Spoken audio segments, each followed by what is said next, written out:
Jim Marshall. How are you doing today? Hi, Rich. Doing great. Excellent. I'm glad to have you on. I appreciate you taking the time to share your study and all of the things that you've learned over the course of your years. Thank you.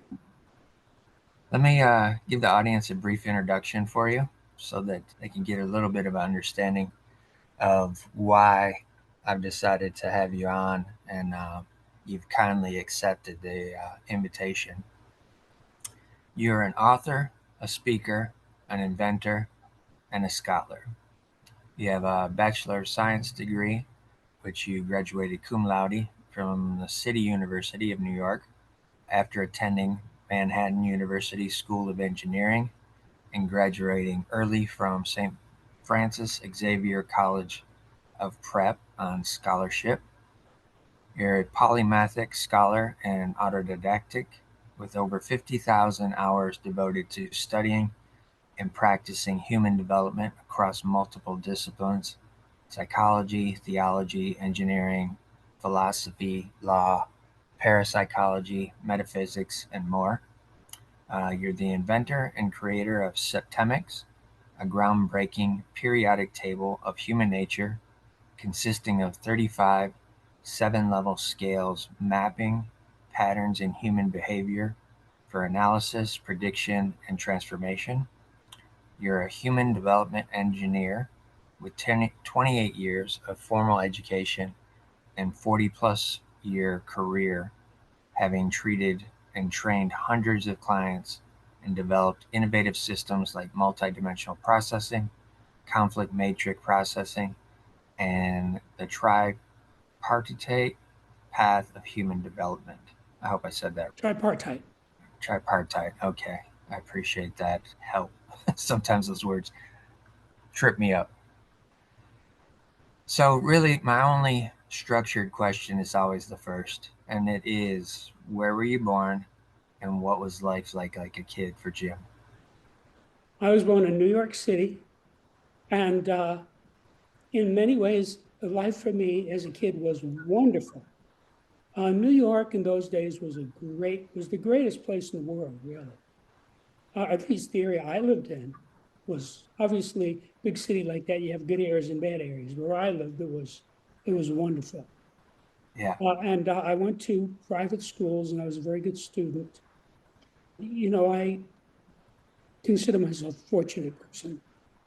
How about your parents? Were your parents kind of in the same fields as what you delved into, or were they in No, different no, my areas? parents paid no attention to me at all. They did not like me. They ignored me, and they had no idea who I was or what I was about. And there was never a rapport between me and them at any time. Really? Okay. This is fascinating already. Any siblings? I have three sisters. Three sisters? Are they older on both sides of the We're spectrum or all, we're all older. all older? Okay. So you were the last Yes, and a boy. What type of work did your dad do? the most accurate answer I can give you is that he was a businessman. Okay. He did work uh, selling life insurance as a regular job for a long time, which has to be one of the hardest jobs in the world because you only collect when you die. Yeah. So how easy is that to sell? Right. But anyway, he was the kind of guy who could sell snow to the Eskimos. So he was a very, very smart businessman, and I had the good fortune of learning a lot from him. Okay. Because I was a very smart and well-behaved son, and I was the only son, and so I was at his elbow my entire youth. And so I learned an enormous amount from him. And being at his elbow, you were trying to garner that attention. No, I wasn't trying to. I'm just saying I was there and watched what he did. I mean, he bought land in Orlando, Florida before Disney got there. Okay. He bought land in Dallas area when it was just a forest. So, he was doing these business deals of many types when Yeah. I was a boy, and I just grew up watching him. So I learned all about real estate and investing. And by the time I was a teenager, he had me handling money for him. Oh, wow. Okay. So, I learned a lot. And I learned a lot about practical things, how to be an electrician and a plumber and a mason and a carpenter, all those things. And he had a very big influence on me. Okay. How about your It mom? was What? not, it was not a close personal relationship, but Yeah. it was a very big influence. Okay. And your mom, what type of work did she do, or was she a stay-at-home? She was a housewife, which, considering the size of our family and the size of our house, was a big job. Although later on, when the children started getting married and moving away, she did work a little bit, but she was basically what I would call an expert homemaker. Okay. She And could teach things to Martha Stewart. really fascinating. Fascinating. With not getting that attention from either one, did you observe that as they were just too busy with maybe your sisters, or was it just a scenario of you were potentially just the last and so we didn't give you as much attention? What do you think stem from that? None of that is relevant. There are Okay. two issues. One issue is that nobody in my family had any clue who or what I was. Even as a small boy, I was always the smartest person in the room. And people don't like that. Right. I had a photographic memory. So, Okay. so people don't like a kid who makes adults look like fools because he knows so much more than they. That's number one. And Right. of course, as I got older, I learned to shut up and not do that. But when you're a little kid, you don't know that. Yeah. The other thing was that my father he had custom made suits, custom made shirts. He had about 100 bow ties and a Homburg and a briefcase. He was with the expensive cigar, the Okay. quintessential businessman. Yeah. And my mother was a trophy wife. Okay. She looked like a movie star. So they were not interested in me. They were interested in going out on the town, which was New York, which at the time was the greatest city in the world, and going to all the expensive restaurants and dining with all their rich friends. And, my father went on 38 cruises. So they're always going on vacations of one type or another, and leaving me with my sisters and my aunts or whatever. Okay. How about grandparents? Did you know your grandparents as a kid? Yes, I knew my grandparents. My father's parents I was very close to. My mother's parents, not so much. Okay. And what type of work did your grandparents do on your father's side? My father's father was a couturier. So he worked for a big Fifth Avenue fashion house. He could make suits, Yeah. which is the highest level of tailoring to make a Yeah. man's suit. I don't know if you know about that, but Oh, yes. it's very hard to make a Been in man's suit. fashion for a little while. Yes, I Okay. understand. And then he put his money into businesses. He became a restaurateur and he was a master chef. Wow. He could have been on television as these chefs who go on TV. He could have been one of those guys, except it didn't exist back then. He Right. predated that. Yeah. So, he was a very serious person and very, very capable person. And we had a very close bond. That's fascinating to me. And the reason I say that, because a lot of the interviews that I've done where the parents have seemed to be a little bit disconnected from the children in terms of paying attention to them or giving them extra love or that type of thing because of them having to work or just wanting to work more. And the grandparent is the one that usually provides a little bit more attention. So I find that interesting already in the story. Yeah. Um, Well, I figured out when I was a small boy that I was on my own. okay. Nobody's going to help me. Nobody's going to pay attention to me. Whatever I was going to do was going to be because I did it. And Yeah. I'll give you an example. I got very, very high grades throughout my education. And so when I was, I guess about 8, I brought home my report card, and didn't give letters, they gave numbers. So my report card looked like 98, 94, 97, 99, 93, Yep. 96. Okay. So my mother, the mother had to, parent had to sign it and then you brought it back, right? So this happened whenever the report card came out. I gave my mother the report card. So she took it, she signed it, and then she said, I noticed they gave you a C in effort. Why is that? She was critical of me. Yeah. And then I thought, given, that my average was like usually over 95, Yeah. I thought, what do they want? I guess they want me to get every answer right on every test. Yeah. And even for somebody with a photographic memory, that's not possible. Right. So that's when I realized I was on my own. Okay. So fast forward, when I was 16, I took the chemistry SAT and I scored in the top 1% in the nation on the chemistry SAT. Wow. Okay. I didn't even tell my parents. Came Okay. in the mail. You know why? Because I knew then they were not interested. They Yeah. wouldn't care. They wouldn't understand. They wouldn't pay attention. They might say, that's nice, and go on with whatever they were doing. Right. So nobody ever even found out about that. Wow. Except, of course, the college she took me when I was 16. Yeah. Yeah.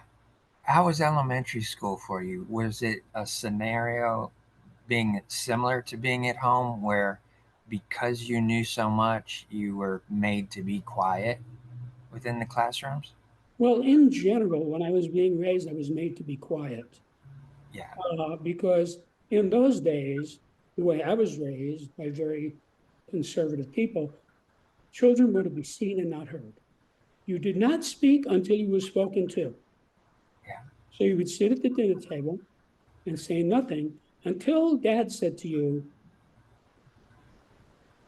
what are you doing later? Or Yeah. something. Until somebody Yeah. spoke to you.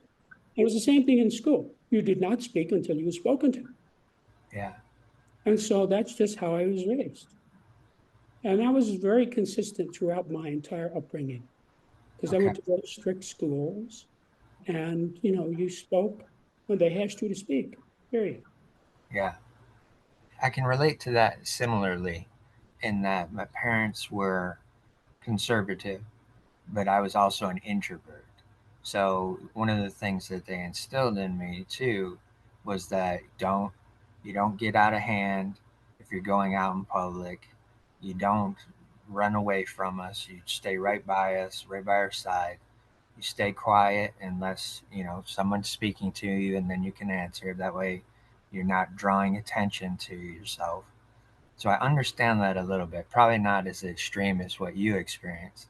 Mm-hmm. But I do understand that having to be quote unquote a perfect child, so to speak, as much as a child can be at that early age and early on. But also too, the other side of it is I always got compliments in terms of a lot of people thought I was actually older than I always was when I was Mm-hmm. little. Mm-hmm. Now that I'm older, people think that I'm completely younger than what I actually am. So it's kind of a spectrum of scenarios that we've experienced. Um, I'm assuming, based on your photographic memory, that as you went higher up in elementary school, your grades progressed even more so in terms of closer to the perfect side. Actually, that's not true. Okay. Because for one thing, in elementary school, I was taught by nuns, All right. Catholic school. Got it. And my experience, having spent 8 years of my life with these women, is that half of them are like a kindly old aunt, Yeah. and the other half are like Nazis. Yes. Sometimes you got somebody who is avuncular, and sometimes you got somebody who is Hitlerian. And of course, obviously, it made a big difference. Yeah. Uh, so I was pretty discontent with dealing with the nuns. Yeah. I was shocked when I got to prep school that the Jesuits who taught me had a contempt for the nuns equal to my own. Wow. Okay. That's they had the same awareness that I had that they were stupid people. Yeah. More of a position of control type situation versus an educating position. Yeah. Fascinating. Did any of the nuns recognize your gifted abilities while you're with them? Oh, well, if they did, they kept it a secret. Okay. But there were times when honors were heaped upon me that I was surprised. I was never given any explanation. I was sent to take a special test for special school and things like that. Uh, but there was no rapport at all with the Right. nuns. Yeah. So, it was just like it was a little bit like being in a Nazi concentration camp. You were Yeah. afraid, and you did what you were told, and you just were happy to get away from them. Yeah, for sure. I can understand that. I went to a private Christian school after third grade. Went to public school up to third grade, and then fourth grade on, I went to a private Christian school and it was a little bit probably not as strict as Catholic school, but it was similarly strict in terms of the way that you're taught, the way that you have to follow rules and regulations and all that kind of stuff. Right. Um, but I do understand that perspective. When you got to the Jesuit school, you already said that you found it different and that they had the same type of contempt for the nuns as you had developed. Mm-hmm. Um, at that point, were you starting to see a little bit more of an encouragement in terms of your intellect and abilities? Well, let me say this for those of you who don't know, the Jesuits are the intellectuals of the Catholic Church. Okay. So these were brilliant people, the smartest people I ever met at that time of my life were the Jesuits. Okay. The algebra teacher who taught me when I was 13 was an engineer. The biology teacher who taught me when I was a sophomore had graduated Harvard. And that's just sort of typical of who these people were. Yeah. So I got along with them extremely well. I just had the rapport was instant and obvious with these men. Okay. And it's not, it was stricter than the Marine Corps. Let me put it that way. Oh, wow. This was a Jesuit military prep school. Got you. It was, you can't believe how strict it was. I mean, the approach was hit first and ask questions later. Got it. So if they thought you didn't look at them the right way, you got beat up. Yeah. It, So, and that did not bother me at all. okay. At all. Okay.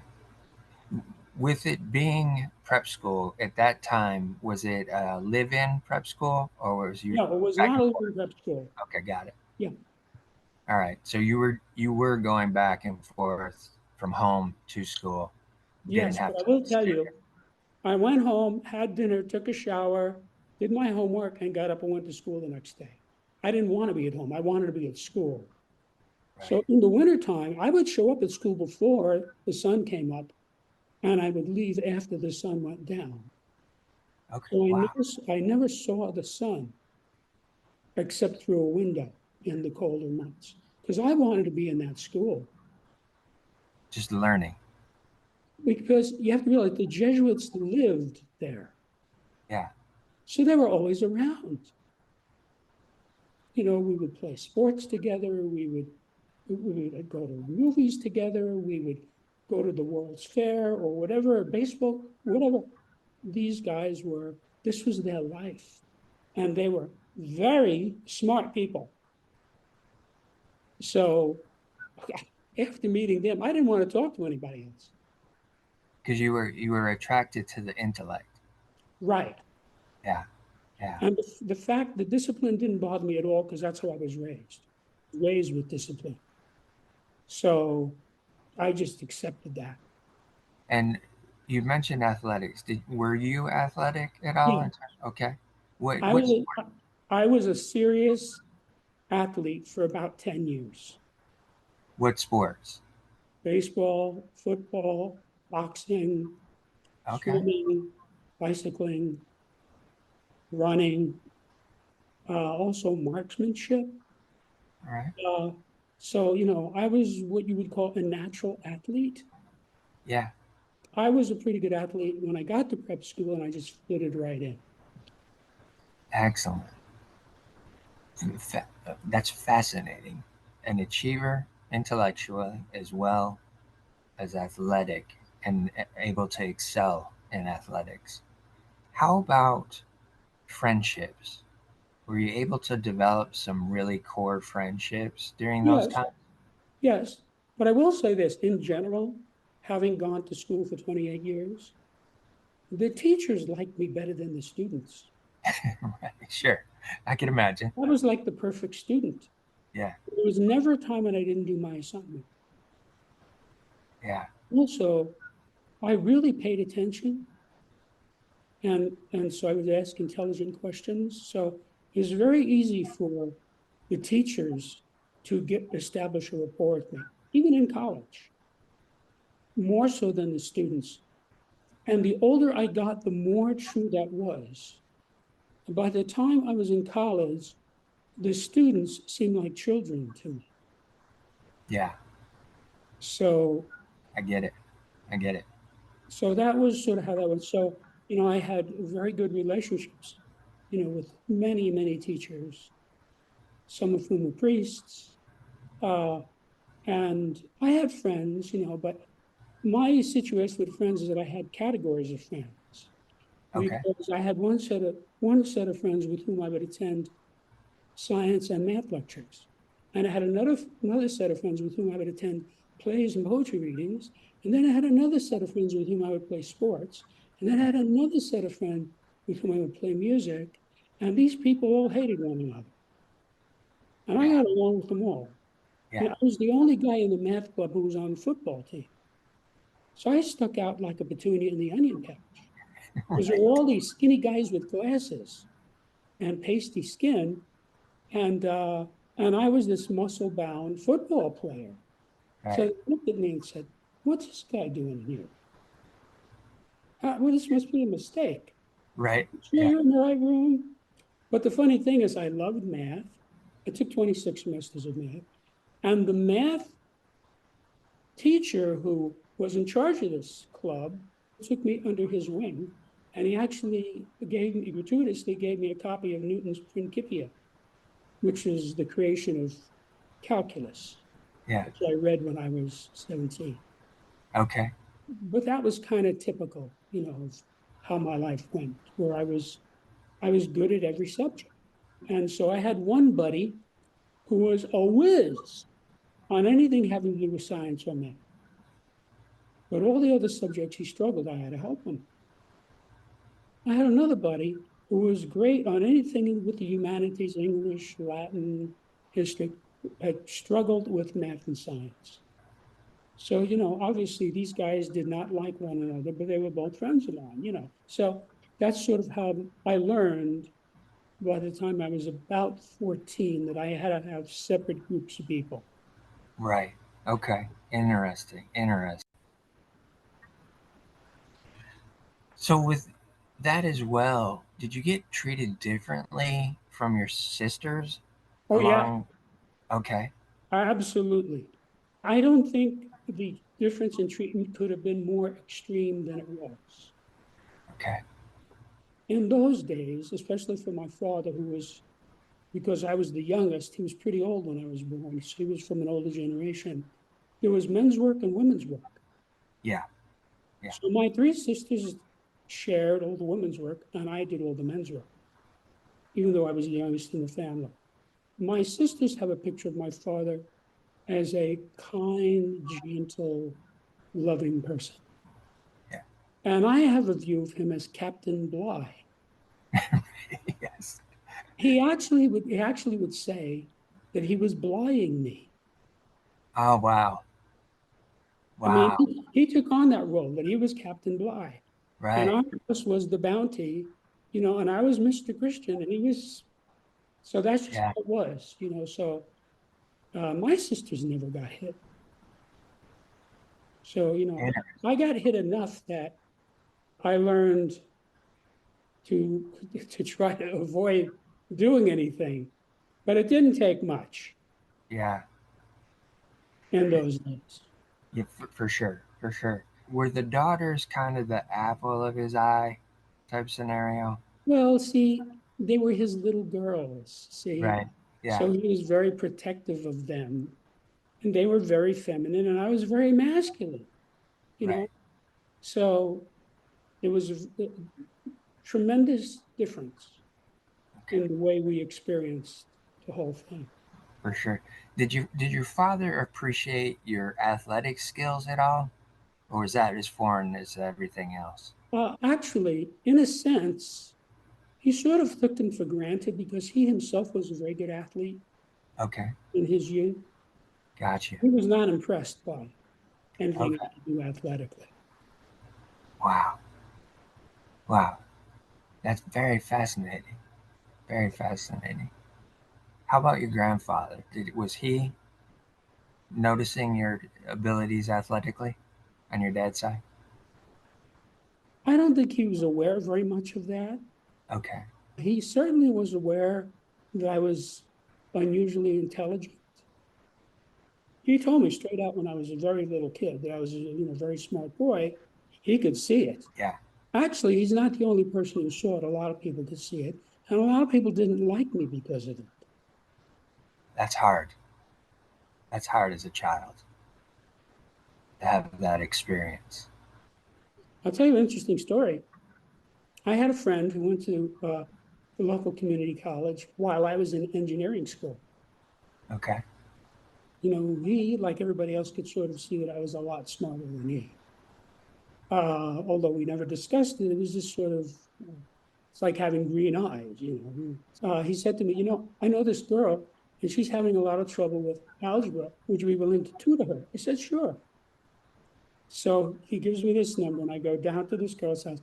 And there was this spectacularly beautiful 18-year-old girl who was struggling with algebra. I came in and I had no trouble at all teaching her algebra Yeah. as a tutor. But as you might guess, I sort of had aspirations of our relationship going on to something bigger and better. Sure. Yes. But one day, while I was working with her, I explained something to her. I don't remember what it was. And then she got this deer in the headlights look. And I can't say this with a straight face because it's so funny. She just looked blank. And Yeah. she said to me, in utter seriousness, she said to me, wow, you're really smart. And I knew at that moment she would never date me. That was the end, Yeah. the way she viewed me. She saw me as kind of like Mr. Spock or something like that. Right. So I could Almost see unattainable. that was not going to happen. So, and that has sort of gone on through I can't tell you how many women didn't go out with me and said, you're too smart for me. I'm not Wow. going out with you because you're too smart. Wow. And there was an even larger number who thought that but didn't say it, but I could sort of see it. Sure. Sure. Didn't want to be around somebody who was a lot smarter than they. And that's true for most people. I mean, it's true for men too, but I was never interested in men. I was very interested in Right. women. Yeah. So, but when I was in prep school, the only girls I knew were Catholic prep school girls. Okay. So these were girls who were raised the way I was raised. Yeah. So they sort of accepted me. Okay. They knew I went to an elite school, you know, and I would show up with a suit and tie and close cropped hair, and it was gentlemanly, and they Yeah. would wear dresses. So they kind of accepted me because it was like part of the subculture. Sure. Sure. So these were girls who would, like myself, would never use a bad word, would never be rude or never do drugs or anything like that. So Yeah. that's sort of the world that I lived in. And so they accepted me. Yeah. Okay. Okay. When you got to the point of really excelling in school and you're excelling in sports as well, are the teachers, the faculty, are they starting to prep you mentally to potentially move on to higher education earlier than what everybody Yes. else was about to? Yes. Okay. Yeah. Can you The, explain that a little bit? the teachers could see Yeah. who I was. I don't know how many of them actually saw my report card. Some of them obviously didn't. And but either way, you're in the class, you get a 94, that guy knows you're doing well. Uh, but I think, I was got high grades. It was an honor student. Now the school I went to, it was a military school. So if you were an honor student, they gave you a special braid that you wore on your shoulder.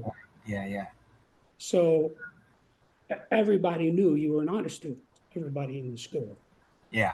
So I had that honor cord on pretty much all the time. Fascinating. So they would just look, oh, man, this guy's got an honor cord. So they all knew. And so, but I think just the way I dealt with them, I dealt with them in a very mature way. Yeah. So, I wasn't a goofy kid at all. Yeah. Yeah. With that intellect coming in to the world, did you have a sense early on that you were what many would call an old soul? I don't know. I don't know. I mean, I didn't have that concept. Okay. At that Or, point. you Yeah. know, but also when you're a kid, especially the way I was raised, you don't really have a frame of reference. You follow me? True. Yeah. Like I didn't know I was a smart kid. I just went to school. I was told probably the first day, do your homework every day, and I just did it for the rest of my life. So I didn't know. So when they selected me when I was 13 to go for a special test to go into a special school, I had no idea. Why are they picking me? Well, they picked me and one other guy who turned out to be my best friend. So, we both went to elite high schools, but I had no notion of that at all. Yeah. I mean, I was kind of, in a lot of ways, a normal kid. I listened to rock and roll. I was interested in going out on dates. I played sports, had Yeah. lots of friends. So I was kind of a normal kid. So I didn't really have a notion of that. You mentioned earlier that your father started having you handle money, Yes, learn about money early on. yes. Was that to encourage you to get financially acclimated No, going to work, or did you just see that as an he opportunity? just needed somebody to help him with his business, and I did it for free. Okay. The quintessential businessman. Yeah, like he'd If he say, can get free labor, he'd, he's going to get he'd free go to labor. Vegas with my mother, and he'd say, no, Mrs. Smith is going to show up on Tuesday, every Tuesday with an envelope for you, and I want you to take it and put it in the drawer. Okay. So she showed up. Hello, Mrs. Smith. I took the money, and he knew I would do exactly what he told me to do. I would never touch the money. And Right. that's just how our relationship always was. He Yeah. knew that I was a straight laced kid. You're just going to do what you're told. I'm going to do what I'm told, and I'm not going to do anything that's immoral or unethical or illegal or anything like that. I mean, Sure. it's not in my mind to do Yeah. anything like that. Did you have any jobs through high school at all that you went to? I did actually, because even though my father was a wealthy man, I never Yeah. got an allowance of any kind, All right. not a penny. But I was smart enough to know if you want to get things, you have to have money. Yeah. So I was always doing things to make money, and I always had money. I sold raffle tickets. I sold Christmas cards. In the summer, I worked as a house painter. I mean, I Okay. knew how to make money and have money. And so I always had plenty of money for whatever I wanted. Yeah. And at that point in time, too, you weren't necessarily focused on one particular thing. It was whatever had an opportunity at to make money. You were Yeah, willing to do it. when I saw an opportunity to make money, I took it. Yeah. Again, fascinating. I'm loving this conversation. Very interesting for me. And I should tell you, you can see I'm an elderly person now. Yeah. In my entire life, I have never made a house payment or a car payment. Wow. You're Cash, very, very frugal. everything cash. Okay. Very frugal. Nobody has ever collected any interest from me. That's fantastic. That's fantastic. Holy cow. All right. Let's wind back to the opportunity to exit school and move into collegiate life. What was the mindset? Did you have it in your mind at that point in time that, all right, I'm going to go on and do this thing, or I want to study this specifically? I went to engineering school, which corresponded perfectly to the aptitude tests that they had given me. Yeah. Although the aptitude tests were given after I had been accepted to engineering school. I went to this very, very good, very difficult school, and I was excited about that. And college was a blast for me. It was a blast. By the time I got to college, I was what you might call a mature person. I had a, I was living with an older woman by the time I was 19 Okay. Okay. because she was the person who was on my level. Right. So if I went out with girls who were my age, they were like children to me. Yeah. I had to explain things to them. Right. Right. Like if Completely they use the understandable. word like quotidian, they'd say, "What?" And then I have to explain it. With this older woman who was highly intelligent, I could just talk to her and she would understand me. Fascinating. Fascinating. The interesting component of that is that you're gravitating consistently to those who are intellectually stimulated as much as you are, and also to those who are uh, have had some more life experience. Um, It was a two-way thing. I was attracted to them and they were attracted to me. uh-huh. So I was like an old person's idea of what a young person should be. Yeah. So a lot of people who are my age just he didn't like me, thought I was a square or whatever. Yeah.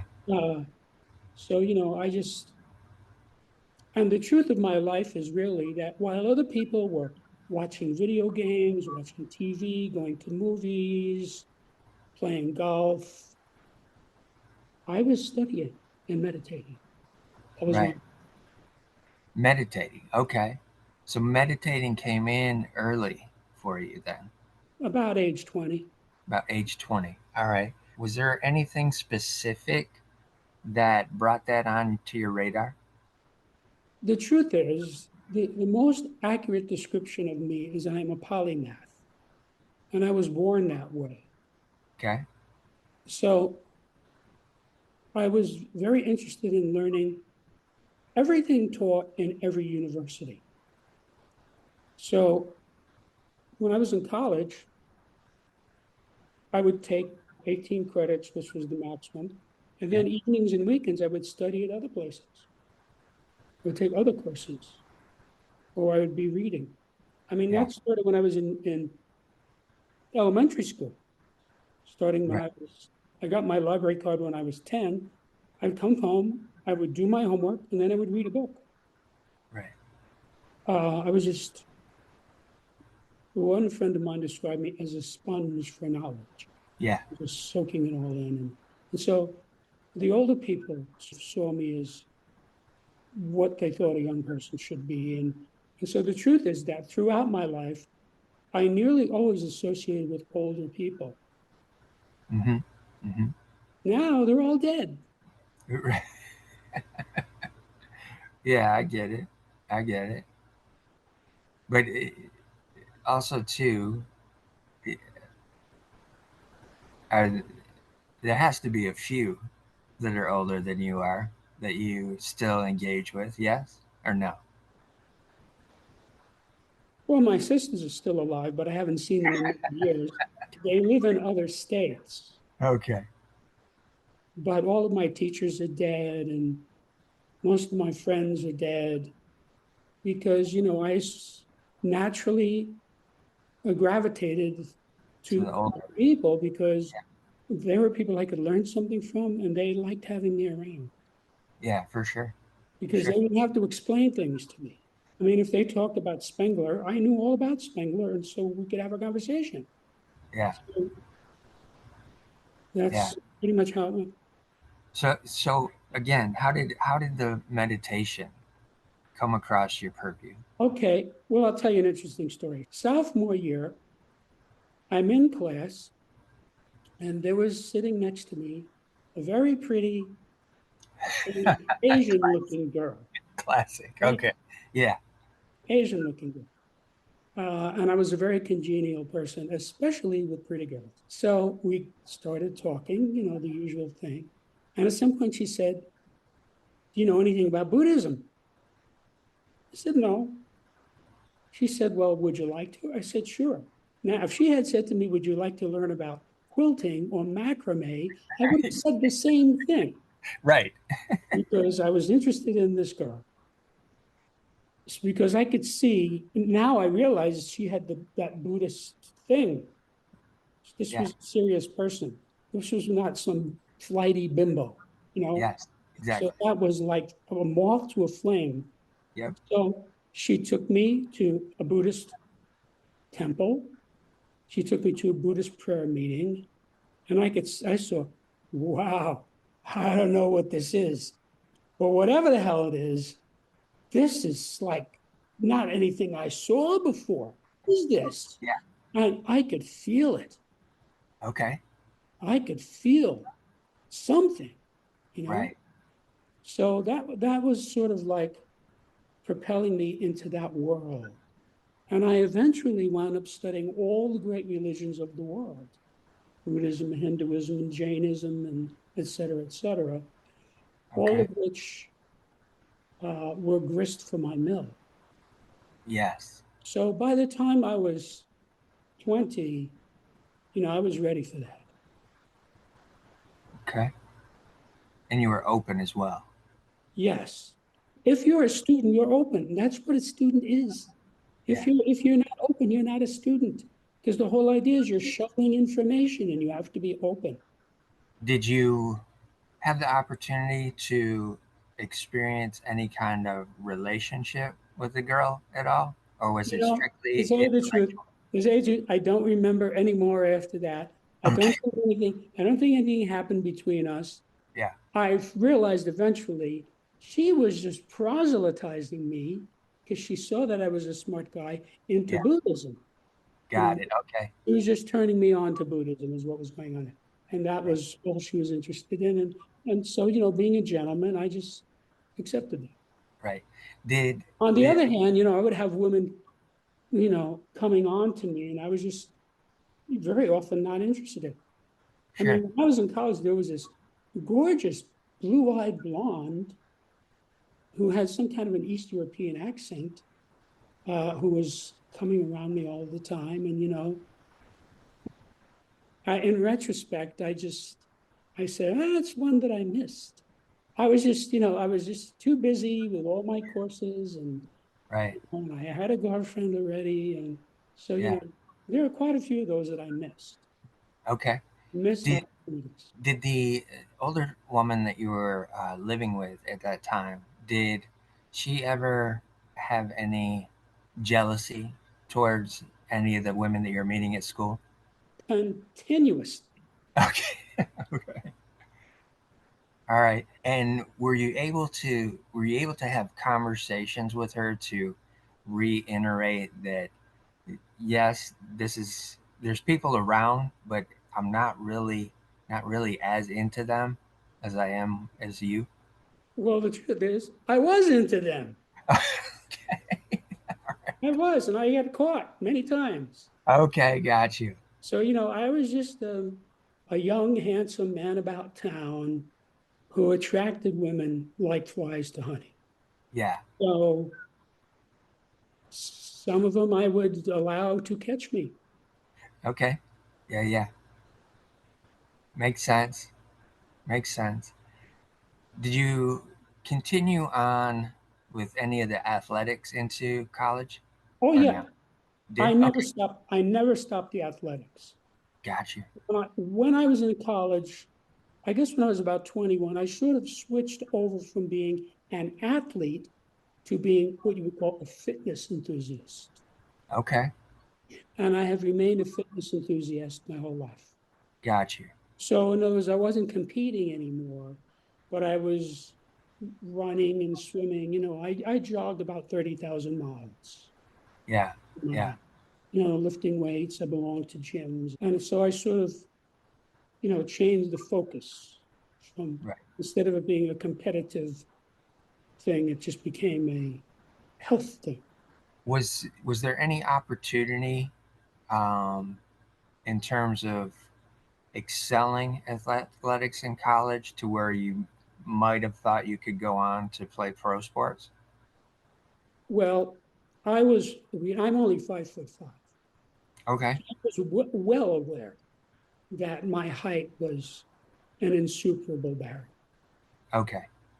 First of all, there are very few sports where somebody my height could even be included. Right. Uh, I mean, boxing, has weight Yeah. categories, Yeah. but Yeah. I gave that up because I didn't want to get my face bashed in. Because, even if you're a very good boxer, Oh yeah. you get beat up. Yes. Rocky Marciano was 49-0, never lost a bout. Okay. He had his nose split in half in one of the bouts, Yeah. and he was the winner. Right. So I got to the point I said, I'm not doing this anymore. But just so you know, this is not my natural nose. This is Okay. a nose that was bequeathed to me by boxing, although they fixed it a little. But Right. I have photographs because I come from a family of boxers, and you can just look at the photograph and figure out which of the guys were boxers and which of the guys weren't. Because all the boxers have broken noses. Yeah. Same way. I don't. This is not my natural nose. Unfortunately for me, when I was in second grade, we were playing.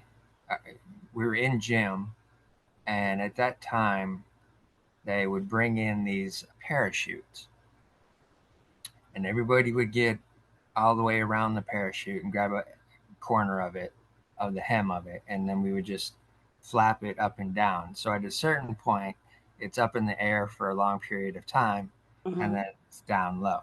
So what the gym instructor was trying to get us to do is he would say, "All right, this number of students, when we get it up in the air, you're going to try to run underneath it to the other side and grab a hold of the hem before it hits the ground." Uh-huh.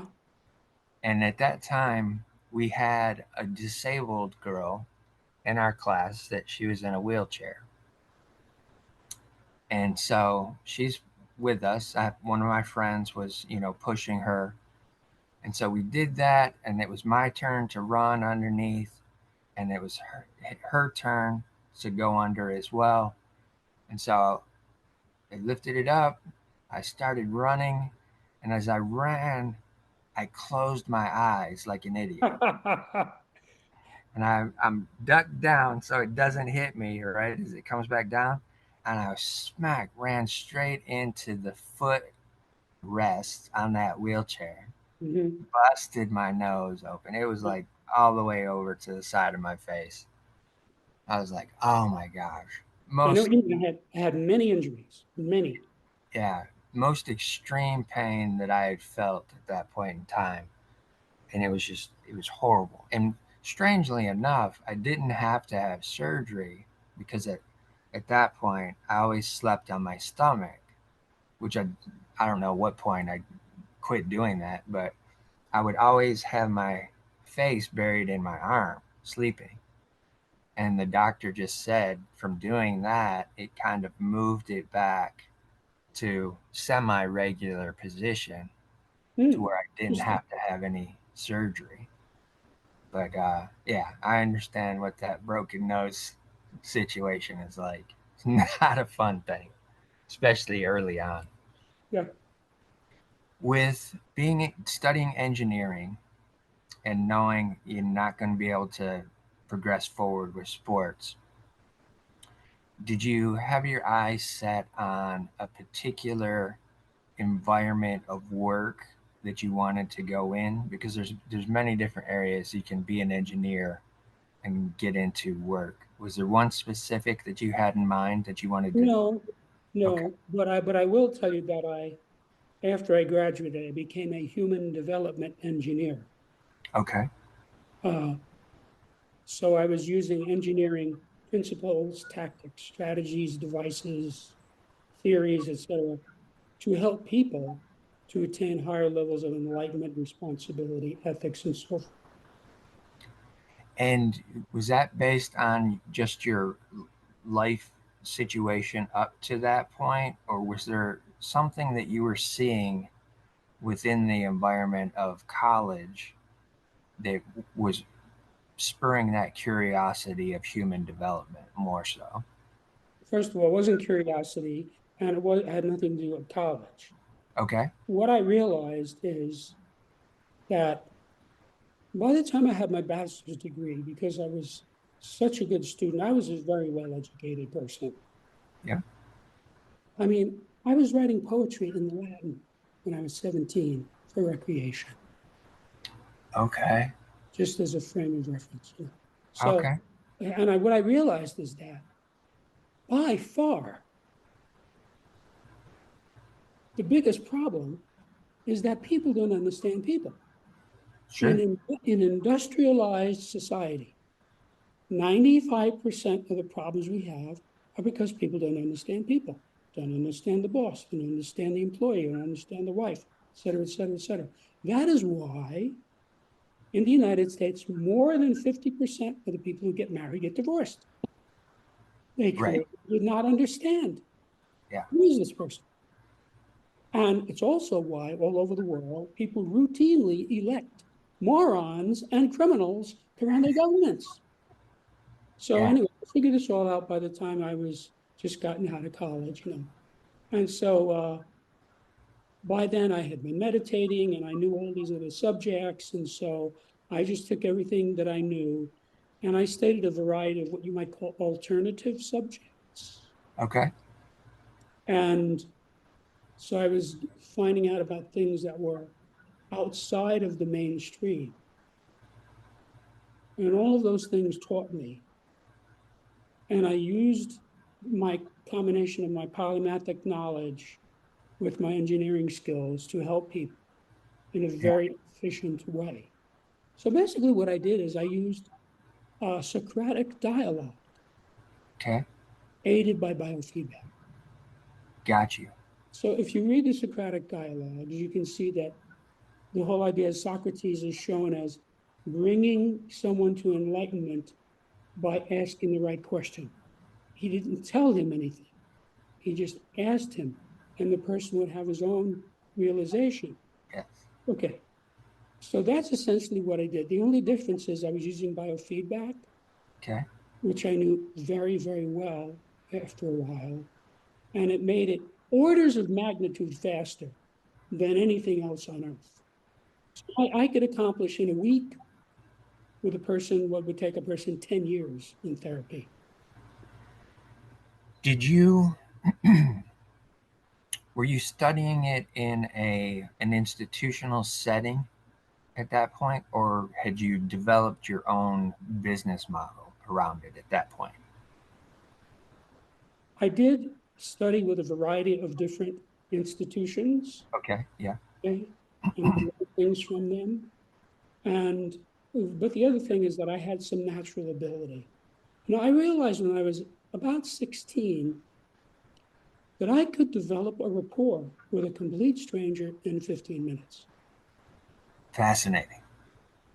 And the way this came about is, like most 16-year-old boys, I was very interested in 16-year-old girls. Right. So I would go to dances because that's what went on. Right. Yeah. Catholic school dances.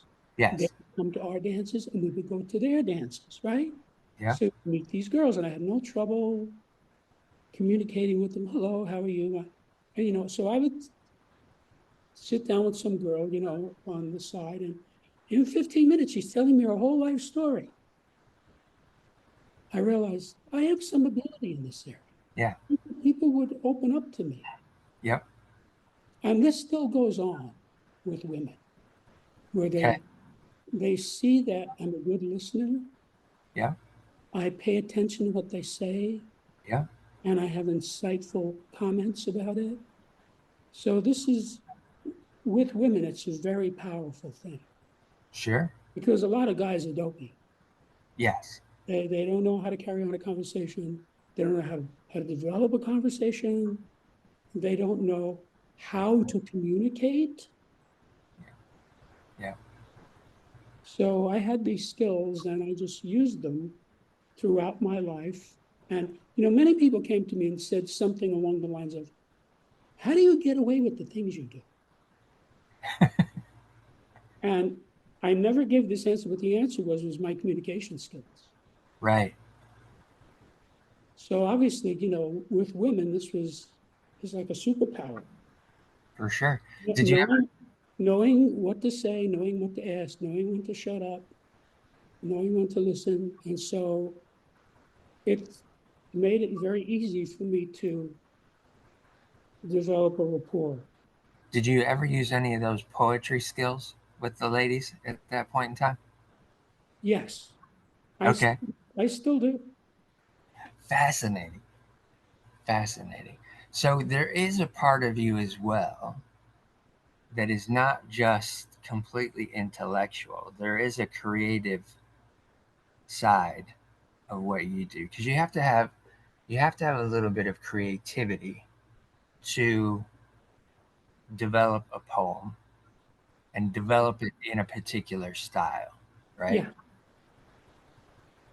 So this was something that I wasn't sure would come out in the conversation, but I'm even more fascinated that it did because it just gives another lens into your world as well.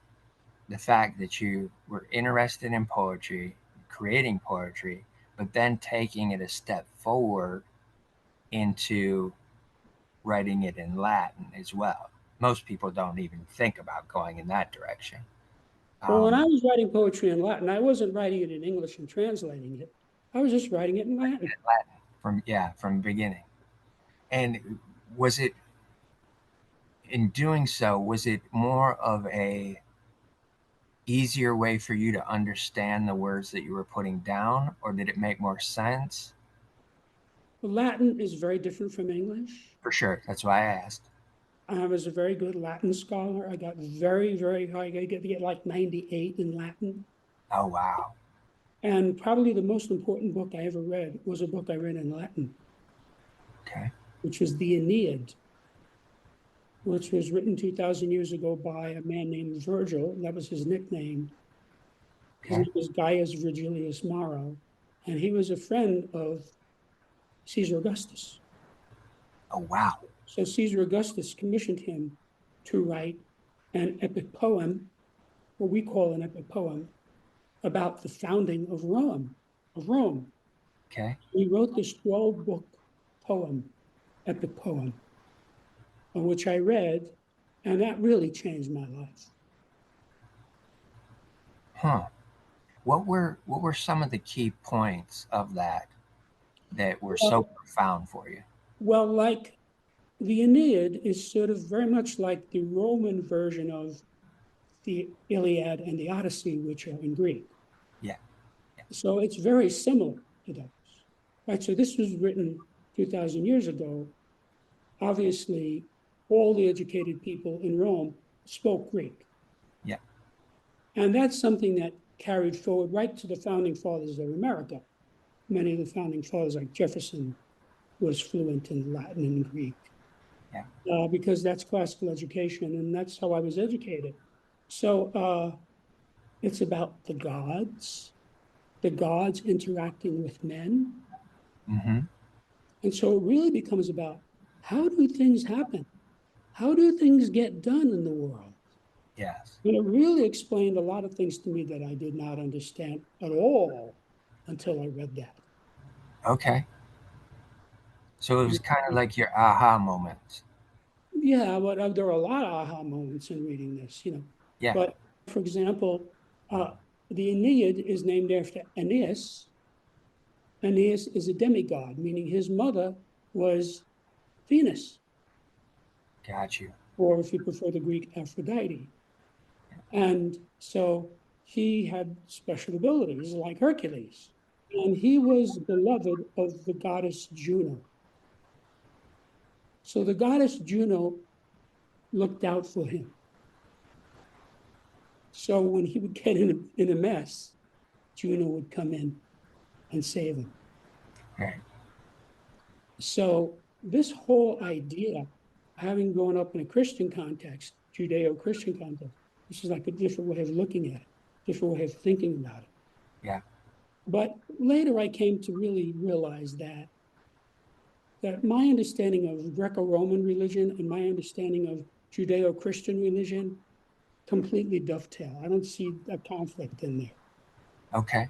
It's just terminology is different. I mean, I think that what the Romans and the Greeks, and by the way, the Norse had a very similar thing, Yeah. what they called the gods are what the Judeo-Christians call angels. Yeah. So it's just a different terminology. Yeah. I think that's where many people get tripped up. Is just terminology, It's and semantics. yeah, it confuses so much because I have the same thought process into all of those things as well. It's the same thing. You're just telling it differently and using different words Right. in the way you're telling it. And when I studied global religion, Hinduism, well, they all have these same things come in there. I mean, if you look at Hinduism, they have all these gods. Yeah. So as the same way that the Greeks and the Romans do.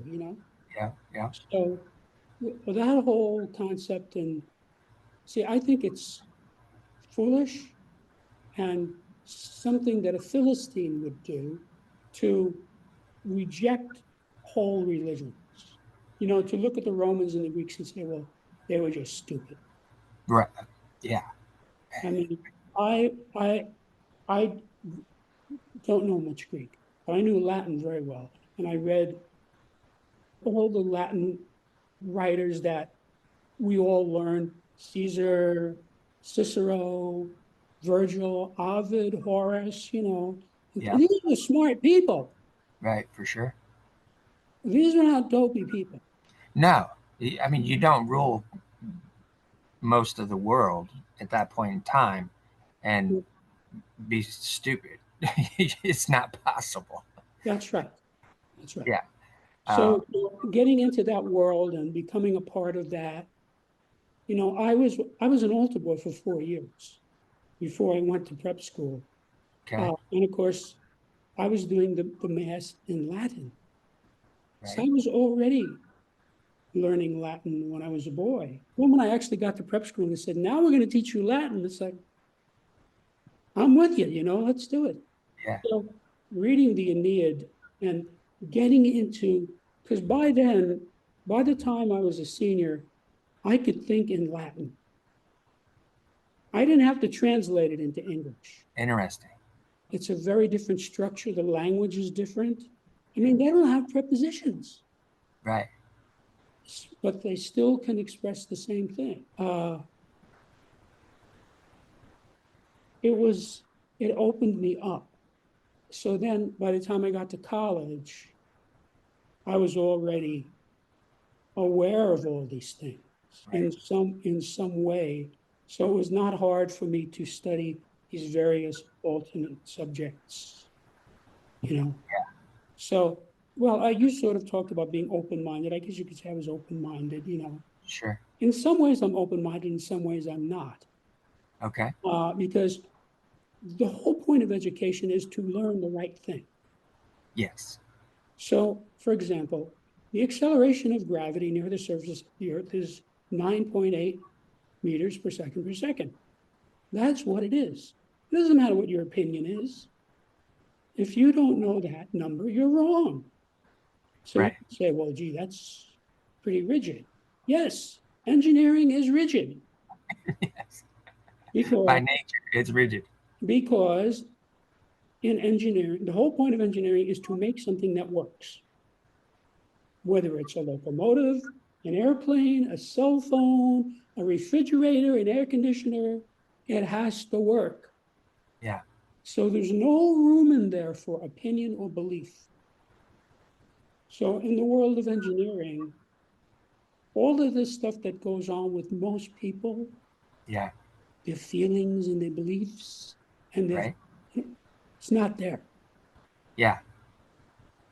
And it's good that it's not there because this technology that you and I are talking to one another on right now, was Yeah. created by engineers.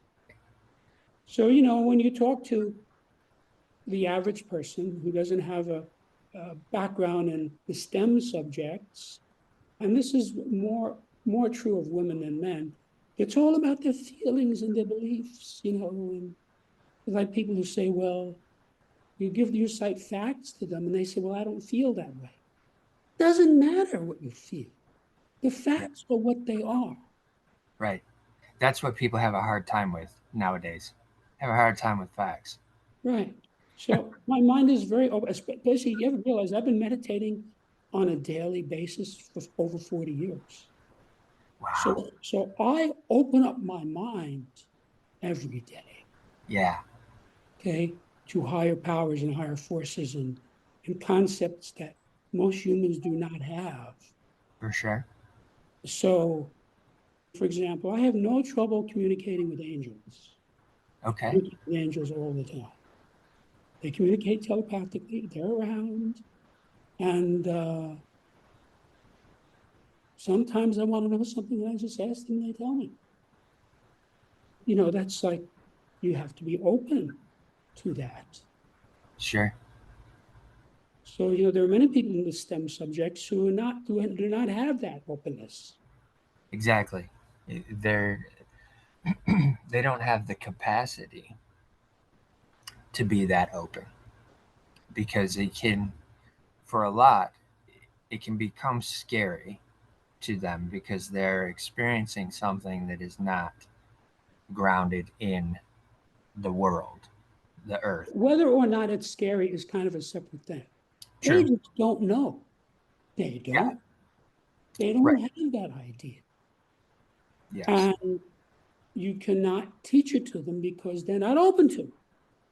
Yeah. A good example of this is, I actually know somebody who I hired to babysit my son, who said who believed that the world was 6,000 years old. Okay. So this person obviously never found out about carbon dating. Carbon dating is can factually determine scientifically the age of rocks. So we have rocks that have been determined in a laboratory to be 50,000 years old, 75,000 years old, 100,000, 200,000 years old, a million years old, right? Yeah. So what is it? What are you going to do with somebody, who says the world is 6,000 years old? You know, Exactly. because there are people who I've done this. I've tried to explain this to people and they're not going to get it. For sure. It's and believe me, I I experience those scenarios as well. Not as I don't have as much intellect or information as you have over the years and have attained, but I do find myself having to curtail conversations Right. based on those scenarios. Yeah. And like if I tell people that I communicate with angels, Yeah, they think, oh, you believe in angels? No, I don't believe in them. It has nothing to do with belief. It's a perception. yeah, It's like, I look at Rich Wright, I see he's got long hair and he's got a hat on. It's like, it's perception. It's yeah, not a belief. It's got nothing to do with belief. You yeah. know, I am, if you actually just observe me, I'm a very Christian person. Okay. So they'll say, well, doesn't mean that you believe in Christian. No, has nothing to do with belief. Yeah, I studied it. I know what Jesus taught, and I agree with it. yeah, It has nothing to do with belief. right. So very often people ask me, do you believe this or do you believe that? And I almost always say, I neither believe nor disbelieve. Either I know or I don't know. Yes, You know, that knowing. like if you ask me, well, what's the formula for the volume of a sphere? I can tell you that. It's not a belief. Yeah, I know what it is. And that was true before this galaxy existed. And it will yes, still be true after this galaxy no longer exists. for Okay. sure. Yep. I just learned it. So it's not, has nothing to do with belief. So very often people talk about my beliefs. I say, wait a minute, I have no beliefs. Yeah, There's things I know and things I don't know. yeah, The things I don't know, I'm happy to say I don't know. for And if sure. it's, well, what do you think? I usually say, I don't think. I don't think. It's like, why should I think about that? Now, the reason I went to school for 28 years and I'm still educating myself is because I want to know. But knowledge has nothing to do with belief. Right. Like if you give me a trigonometry problem, I can solve it. Okay, it's nothing. I don't believe in trigonometry. Yeah, It's yeah. something that I perceive. I know how it works. It's defined a certain way. And that's what the STEM subjects are about. And that's how I think about everything. Okay. When you were going to school and you continued to go to school, that is not something that is always free for many. What type of work were you doing to supplement that? Uh, I won several scholarships. okay, okay. And did that continue on over the course of 4, 8, 12 years, each Yeah, at each level? even beyond that. Okay. Yeah. So you were recognized to the point where they're like, okay, we want you to move into this.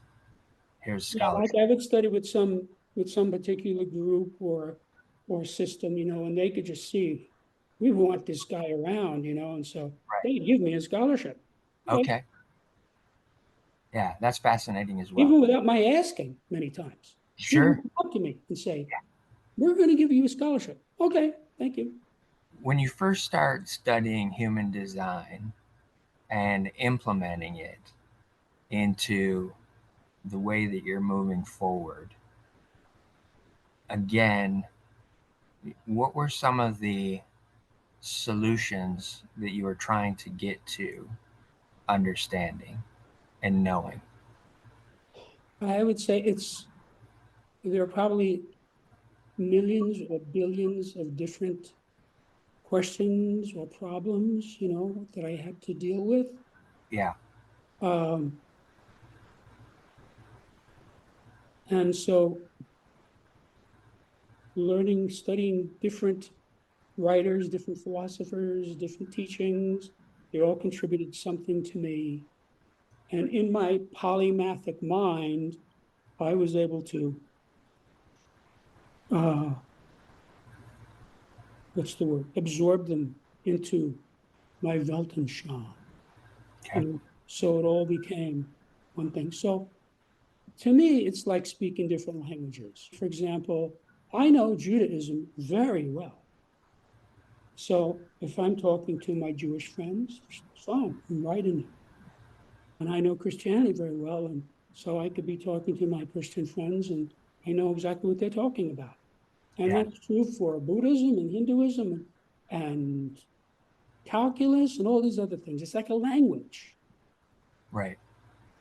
So when you learn the language, you sort of get into that system. You know, if you talk to, for example, political science, right, which is one of my areas of expertise, I studied some political science and then I read a lot of it and I just kept studying. You know, there's like a whole glossary, you know, there's like a whole set of concepts in political Yeah. philosophy that people who don't know it, they don't know what you're talking about. And that's true in general. So, you know, there are the areas, I'm very clear on the areas that I know and the areas I don't know. The way I approach them is very different. Okay. So, like, for example, if I go into, let's say, military science, I'm an expert in military science. I can swim in those waters with people who went to war college, Yeah. and I understand everything they're talking about. You know, Right. there's like a whole world of military science that I Yeah. absorbed. And to me, the military science dovetails with the political science, and it dovetails with the trigonometry, and it dovetails with the Buddhism, and et cetera, et cetera. It's all one big thing in my mind. Right. So I have no difficulty. So very often I wind up explaining things to people that they're able to get because of how I explained it. Okay. Okay. Makes sense. Makes sense. You mentioned you had a son. At some point, there was a female that came into your life that you were That's an understatement. A really, lot of people came into my life. really attached, Yeah. really attached to. I tell you, there's actually, I can't even remember some of them. You know, like sometimes I say, oh, yeah, Gertrude, I forgot about her. Yeah. It's like hard to keep them all straight in my mind. But Sure. Okay. out of sight, out of mind, you know, you move on to the next thing. Yeah. When did your son's mother come into play for you, and how did that hit your radar? Well, it was many years ago. Okay. My son is an adult now, and she came and she went. Okay. Was there a marriage there, or was it just a Well, symbiotic relationship? it wasn't symbiotic, and we never got married legally, if that's what you mean. Okay. Uh, I narrowly escaped getting married several different times. I understand that perspective. I understand that perspective. When did Let me put it this way. I love women. Really, sure, truly. sure. I'm not just saying that. I love women, but only one at a time. That's fair. That's very fair. Very fair. The the invention of septemics. When did that first start getting developed to where you realized you were really on to something Okay. at one point in life? This is a longer answer, but I can give it to you officially. Okay. The story really begins when I was accepted into engineering school at age 16. All right. Now, of course, I thought at that time that I was going to be engineering physical things such as airfoils or motors or electrons. But by Yeah. the time I had my bachelor's degree, it was clear to me I wanted to engineer the human psyche Yeah. because that's what we don't understand. That's what wrecks everything. So, to make a long story short, I had a long career as a human development engineer, Yeah. working one on one with hundreds of clients of every description, Yeah. helping them to improve themselves in whatever way that person wanted. Right. All of my clients improved as a result of our interaction. But I incidentally started to notice that I could predict the outcome of the session. Okay. I would know where it was going. I never told this to anyone for many decades. Right. I made notes because I would see as the decades rolled by, and I was doing this assiduously, that the client would be at a specific level on a specific scale that I had previously observed and recorded. As a result of our interaction, he would go up to the next level on that scale. Okay. Now, that happened thousands and thousands of times. I don't know how many thousands, maybe Right. 10,000 times, a Yeah. lot. Because you have to realize I was not really aware of this until later on. In retrospect, I saw it develop. But that's what was going on. So by 1995, I had actually observed and recorded, empirically observed and recorded about 32 scales. Okay. I just wrote them down. There's no theory of septemics. Gotcha. I simply saw what was there and recorded it. So, also in 1995, one day I had this 6 level scale that by then I absolutely knew was correct because it worked. I Yeah. was trying to ponder this difficult case against this scale. See, where's this person on this? And I couldn't resolve it. And then I realized, there's a 7th level. This is just a level I never saw before. Right. And as soon as I saw what that level was, it was obvious where to insert it. And when I inserted that 7th level into the 6th level scale, at that moment, the scale manifested mathematically. Okay. It went from being a line, which is what a scale is, to a plane, Yes. meaning a whole body of data. Yeah. So I looked at this thing because all this just jumped out at me without my looking for it. And there are all these interlocking, intersecting, interacting components that fit together like a Chinese puzzle Yep. that really explained the scale, what it was, why it worked, what the underpinnings were. I saw the math in this, okay? Because as a mathematician, when there's math present, I see it.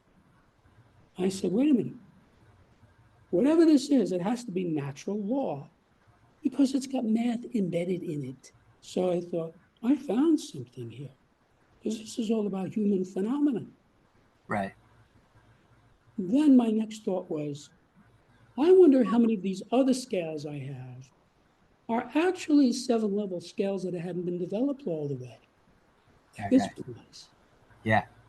So knowing what I was looking for, which is the key, I observed all these other scales, I studied them. And in a matter of months, they all developed into 7-level scales. So Okay. I now have 32 7-level scales, each of which had mathematics embedded in it. Got it. And having gone to school for 28 years and being a well-read person, I said, I never saw anything like this before. This looks like a new subject to me. Right. And my next thought was, I could go from helping people by the hundreds, which is what I had been doing as human development engineer, to helping them by the millions. If I put this information in a book and get it out so people can have it. Right. So I'm going to have to write a book. So the first draft was finished in December of 95. Okay. And I sent it out in a transcript form to colleagues of mine, all of whom had graduate degrees in a variety of subjects. All right. And they all loved it. They responded very positively in writing. Yeah. And that told me, it verified for me that this was exactly what I thought it was, which was a new subject that people would get. Right. They would get it. Right. I have to tell you, since then, 1995, 30 years have passed. Right. And so some version of this book has existed now for 30 years. I've been watching people get this for 30 years. No one has ever said to me, this doesn't make any sense, or I don't get this. That never Fasc- happened. Fascinating. Usually what they say is they look at it first blush, right? Guy never saw it before, opens the book. He says, oh, this makes sense. You know why? It's natural law. Okay. It's like the three laws of motion. You know the famous story about Newton? He saw the apple fall from the tree, Right. and he realized that is the same force that holds the moon in the orbit around the Earth. Yeah. And from there, he was able to develop the three laws of motion, and then he created calculus so we could work with it. Yeah. Right? This is a 25-year-old genius Yep. doing that. So that's kind of what happened to me, where I looked at this and I said, ah, I see. This is natural law, and I want to give this to people so they can use it. So I then worked on the book for 25 years Okay. because realized first I had to discover the phenomena. And I pretty much already told you how I did that. Although Yes. I did find three more scales as I was writing the book. Okay. And other phenomena would come out as I worked on it. Then I had to take this data, which I now had garnered, and use it to craft a workable philosophic system. Yeah. And being an engineer, to engineering, opinions and beliefs are utterly irrelevant. Right. So I had to create something that would work all the time for every person. Yeah. And I did. It took 20 years. Okay. Then you have to realize the most time consuming aspect of this was expressing this in a way that made sense to the average person, Right. because that was my intent. Yeah. That was a lot of work. This is an 86,000 word book, and I literally went through it word by word.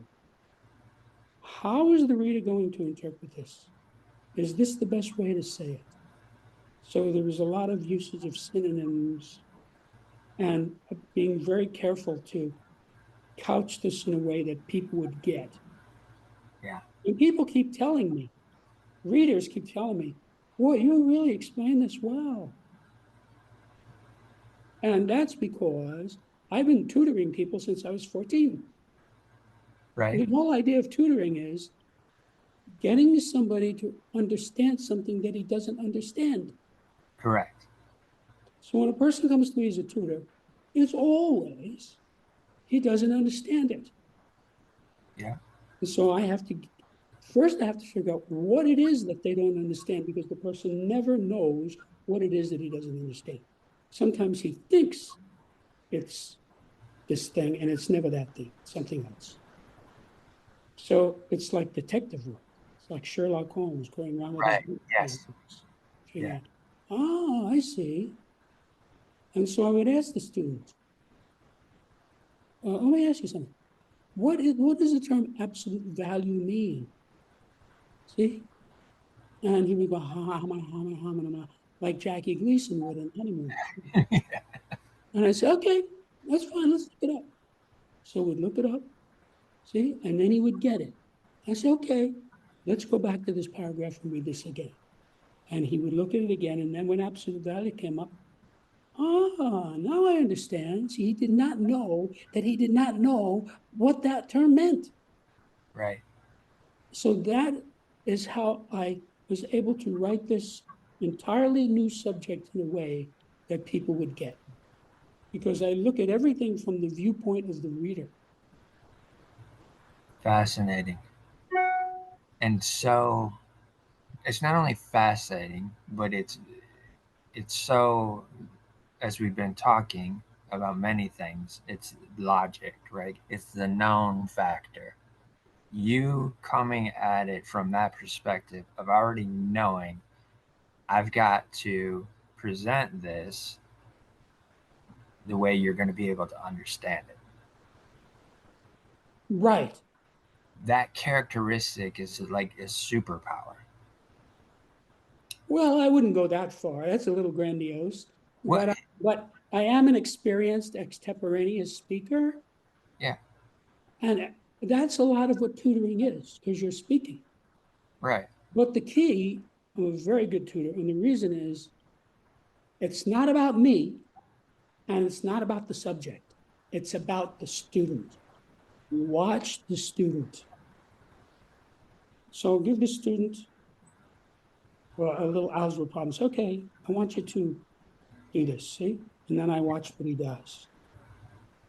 And when I think I see what he doesn't understand, then I stop and say, wait a minute, what'd you do there? What is this? See? Yeah. And then I can sort of ferret out what he actually does not understand. And then Okay. I can explain it to him. Right. So this is actually a very big thing that goes into all of life because people go around in general not understanding things and not knowing that they don't understand them. And they Right. think they understand it when they don't understand it. So you have to get them to get rid of the wrong idea that they have and give them the right idea. Yeah. So if you have a polynomial and you're going to factor that polynomial, there's a certain way to do that. There's some art involved in it. Yeah. So you sort of watch the guy, okay, let's see the effect of this polynomial, see? And he's trying to do it and see, and I was watching the kid. That's what I'm doing. I'm what now a lot of teachers, maybe most, there's a lot of ego. I am the teacher and Right. I am brilliant. I don't have that. Yeah. I am a humble servant of the student, which is why I can get people, even very young people, to understand things. That's what this book is about. I was able to express septemics in a way that people get. They get it. I've been watching people get this for 30 years. Now, you need to be able to read English. And there are actually a lot of people who think they can read English and can't. True. Very true. There's this idea of, well, either you're literate or you're illiterate. Actually, that's incorrect because there's a scale of literacy in my book. There are True. 7 levels of literacy. Seven. Oh wow. Okay. And literate That's is level 4. So there are 3 levels below that. wow. Okay. So illiterate is level 7. And then subliterate is 6, and semi-literate is 5. And those are distinct. So I can watch a person or talk to a person. I can see what level of literacy he's at. Fascinating. And I'll give you a story. All right. I had a friend who was a doctor, very good doctor, highly regarded. And I had read a popular novel, very world famous novel, loved it.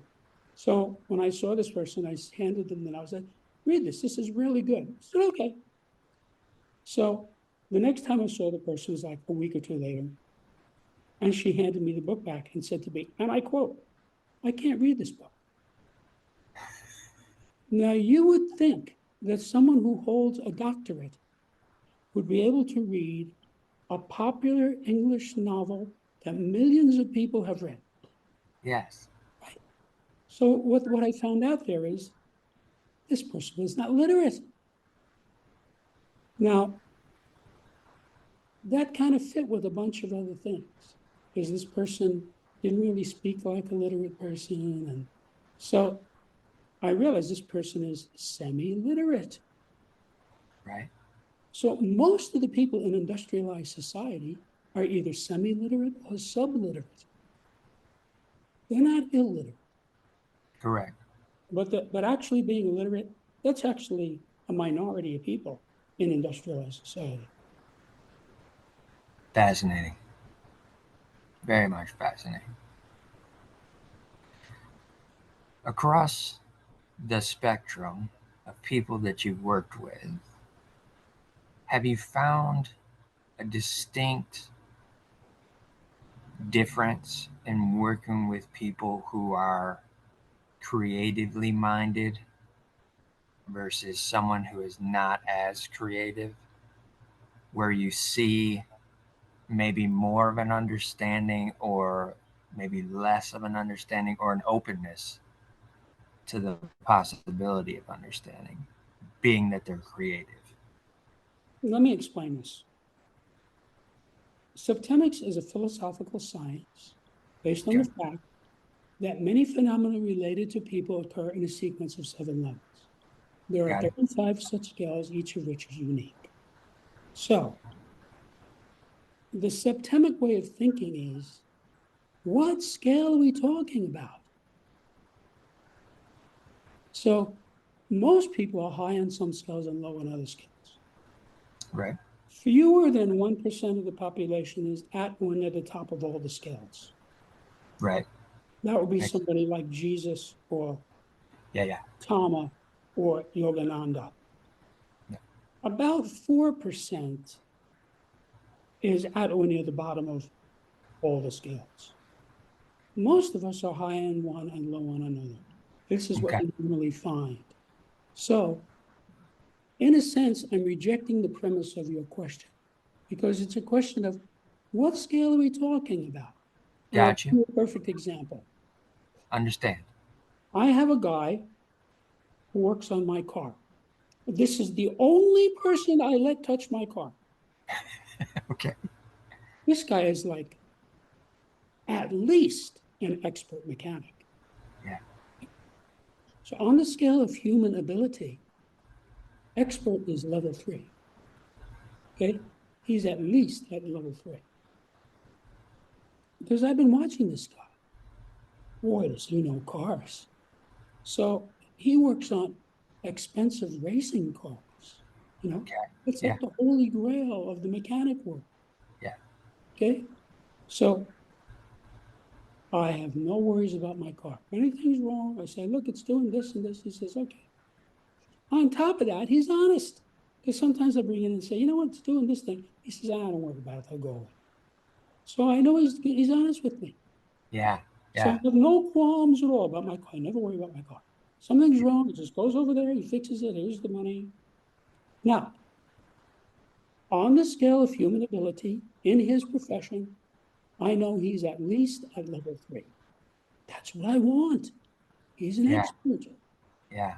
Okay, Now, I don't know where he is on the scale of literacy, or the scale of attack, or the scale of choice, or any of these other 34 scales. I don't need to know that. right, See? So, this is a very powerful way of approaching people. for For sure. example, let's say you own an auto dealership and you need a new salesman. So, you interview this guy, and it comes out in the interview that this is a money motivated person. That's what you want. He gets a cut for every car he sells, right? Yeah, This guy is motivated. He is going to be trying to sell those cars because he wants that money, right? yeah, Different context. You meet some girl, right? She says, what kind of a car do you drive? You say a Ford. She says, I'll see you later. It's a money motivated person. If you said a Corvette, she said, let's go for a ride. yeah, yeah, So there are lots of money motivated, attractive women who marry rich, ugly guys. Have you noticed that? Sometimes yes, I look at this couple, I say, how could this be? yes, This guy looks like he's never been in a gym in his life. He's 50 pounds overweight. He's gray, you yeah, know, yeah, and he's married to Miss Texas, who's 23. How yeah, does that work? right. Here's how it works. Miss Texas gets a diamond ring, a pearl necklace, a mink coat, Corvette, and a credit card. She's Yep, happy. And this 60-year-old dumpy guy gets Miss Texas for a wife. See, a lot of people not like that. A lot of people say, "Oh, you want to marry me for my Lamborghini?" No way. Take a hike. I want somebody who loves me for myself. absolutely. Okay, so it's a perfect example of what I was saying about not what I gave is Level 4 on the scale of motivation is money, right? So I gave two different examples of Right. where you can have the car salesman, you want to hire him because he's motivated by money. And the girl you're dating, you don't want to marry her because she's money motivated. Right. See? Same scale, same level, different context, different results. Absolutely. That's how you use this. Different implementation as well. Right. What are we looking for? Like, for example, I have people that work now, housekeeper, gardener, carpenters, handymen. These people don't need to be literate, Yeah. right? Like I have a guy who works for me around my house. He's clearly not a literate person, but he does a good job. I give him a list, does everything. I'm happy. I pay him. Everybody's so he doesn't have to be literate. I'm not going to discuss Thomas Mann with him.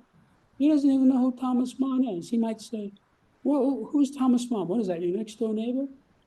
No, he's a world famous German writer. Oh, never heard of that. So you see, it's context. For sure.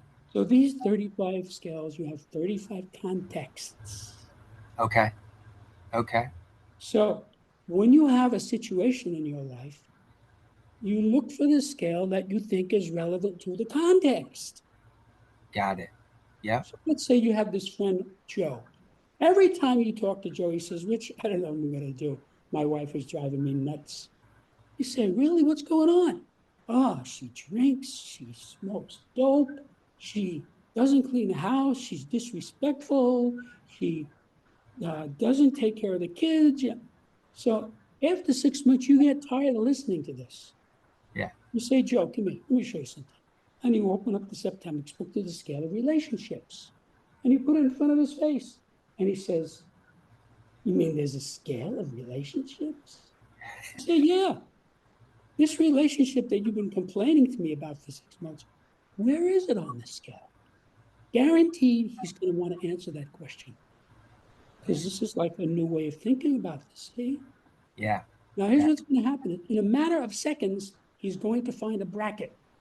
He's going to say to you, well, I can tell you right away, we're definitely not at 1, 2, or 3, because that's the top of the scale. And this relationship is a train wreck.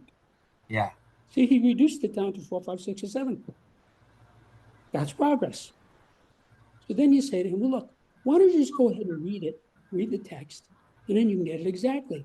And I guarantee you he's going to want to do that because he's already making progress at this. Yeah. So he reads it, he comes back. Now he knows the relationship because he's Right. living in the middle of this train wreck. So, Yep. oh, now that I read it, I can see we're at level 5. That's near the bottom of the scale.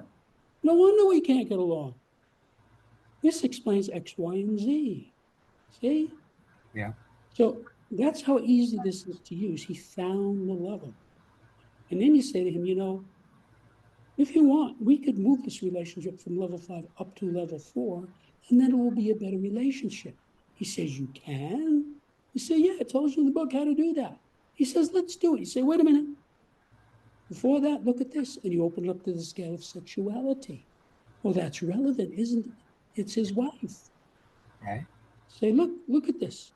You don't have to tell me if you don't want, but for your own illumination. Where are you on the scale? I guarantee you he's going to want to know that. Realize I've been watching people do this for 30 years, right? Yep. So, and he's going to look at this and he's going to say, you mean there's a scale of sexuality? And you say, yeah. Where are you? He's going to look at it and he's going to give you a bracket. He's going to say something like, well, I know it's definitely not 6 or 7. That has nothing to do with me. That's not part of my life. It's okay. So you got it down to 1, 2, 3, 4, 5. Why don't you go ahead and read it and then you can get it exactly? He says, okay, he's going to want to do that. He reads it and now he comes back. He knows himself. Now when he reads it, I can see I'm at level 4. Okay, that's at the middle. But he might also say, and my wife is at level 5. No wonder we're having all this trouble. We have conflicting levels. I Yeah. already know if you're at incompatible levels on that scale, you cannot have a romantic relationship. You see this all the time. You see people, they're both handsome, they're both smart, they're both educated. They can't have a relationship. It's a wreck. There are different levels on this scale, incompatible levels. They can be friends. They Yeah. might even be able to work together. But that one thing is incompatible for them. Got it. So you see, now I could keep doing this. I just used two scales. I Yep. could keep doing this for 10 or 15 or 20 more scales and show you how it's going to be relevant to this hypothetical friend. For sure. I think I made my point. Yes, you did. Now, in a romantic relationship, it's complicated. You are going to have 15 or 18 or 20 scales that are going to be relevant that you could analyze this against.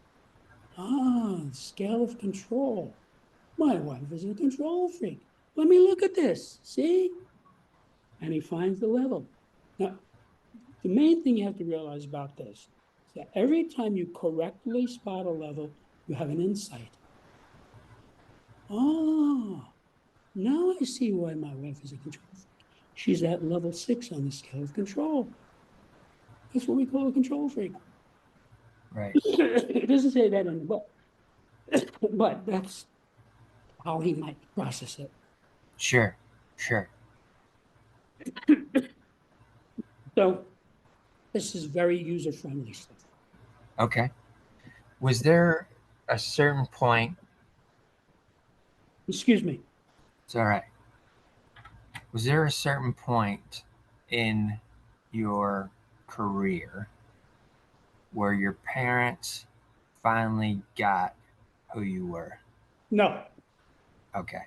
but I will say this as regards my father. By the time I was in my 30s, my father came to respect me Okay. because he could see that I was successful. Yeah. You know, I made a lot of money. I had beautiful girlfriends. I had a physique. I drove nice cars, and it's like he could see it. Yeah. He's that type of person. So he Yeah. came to respect me. But that's it. And at that point, was that enough for you from I him? don't, I don't think of things that way. I don't think anybody owes me anything. Well, yeah, and I wasn't asking it from that perspective of an ownership scenario. I was I asking, just I just accept people the way they are. okay, I was glad, but it's not like he was telling me something new. I sure, was a respectable people. People respected me. yeah, I was a success in a variety of ways. right. The fact that he came around to that, all it meant was he wasn't an idiot. And I already knew that. You had plenty of examples that he wasn't the idiot. The fascinating part of your story that I'm seeing is this lack of understanding as a child that is almost unattainable in a sense. And as you've grown and developed this practice and this career over the years, you've gotten to a place where you've made this invention that is literally easily understandable. So you've taken a trajectory of being not understood and then developing things over the course of your life to be able to present it in an understandable way, which is fascinating to me. And I don't know if you're seeing that or not, but that's what I'm seeing just based on our short time with your story so far. And I find that very interesting in the way an individual, whether it's you or somebody else, but they figure out ways to present themselves that may have been a difficult component when they were a kid or a child. Do you see that within yourself or not from that perspective? I never thought of it that way. I didn't really relate to me. Okay. Uh, you know, I did say earlier that I figured out very early that I was on my own. Yes. Yeah. And so I just, everything that I did on my own. I was self-motivated, but I was a highly motivated person. You could say I was a high achiever. Yes. Uh, I didn't think about it. They like me, they don't like me. It's like, I didn't, that was not part of my calculus. Yeah. Yeah. That again too, that's a characteristic that I see as a high suit. And I won't use the superpower word any longer because you felt it was too grandiose. But in order to survive potentially in this world, if you're able to look at things from the, especially for creatives, so let's pull it back to the creative community. If you're able to look at creativity from the perspective of just the joy and the process of creating for creating, you don't have any attachment to it other than it's something that you can do well. You will, I would venture to say, have at least an 80% chance of being more accomplished potentially than most creatives because you're able to just continually do that, put it out, not be concerned whether somebody gravitates to it or not. The potential in terms of ratio, I would venture to say, would be higher for that person than someone who is more concerned about what they're creating first and potentially not even putting it out because they're so stuck on what it's going to be finished as, what it's going to look like, who's going to like it, who's not going to like it. There's that sticking point. And again, that's it for me. That's a fascinating characteristic that I'm seeing that you've expressed, that you have, that sets you apart from most, which we knew that from the beginning of the story, right? Even as a child, you knew you were set apart. You knew you were different. You knew you understood things that not everybody understood. To be able to have that continuously throughout your life, that's a huge characteristic that if if people just looked at it as an example, people look at different people as this is an example of somebody who I'd like to be, or this is an athlete who I looked up to and I respect because of their work ethic and the way that they played the game, those types of things. I'm looking at this conversation as holy cow, you have two very phenomenal characteristics that people could just look at and attempt to emulate that would take them to places that they may not even venture on their own because there's always that fear that a lot of people have of an outcome or a response from others. So that's the things that I'm picking up with this conversation that has been extremely fascinating for me just to talk with you and learn more about you as the person and see how that's progressed over the years and shifted into your career focus as looking at others and saying, hey, you have a problem here. Let me help you solve it. And I can help you solve it based off of this. And it's an easily understandable, laid out perspective of different things that they can look at to be able to change what they're experiencing at that particular pain point in their Mhm. life. That's very fascinating to me. Very fascinating. With moving forward with Septemics, is it something that is, do you see it as something that can be implemented into mental health structures, addiction structures, recovery structures that could literally change people's state of being without a whole lot of chemical medical assistance. Absolutely. Let me say this. If you can read English reasonably well and you want to improve yourself or others or both, this book is for you.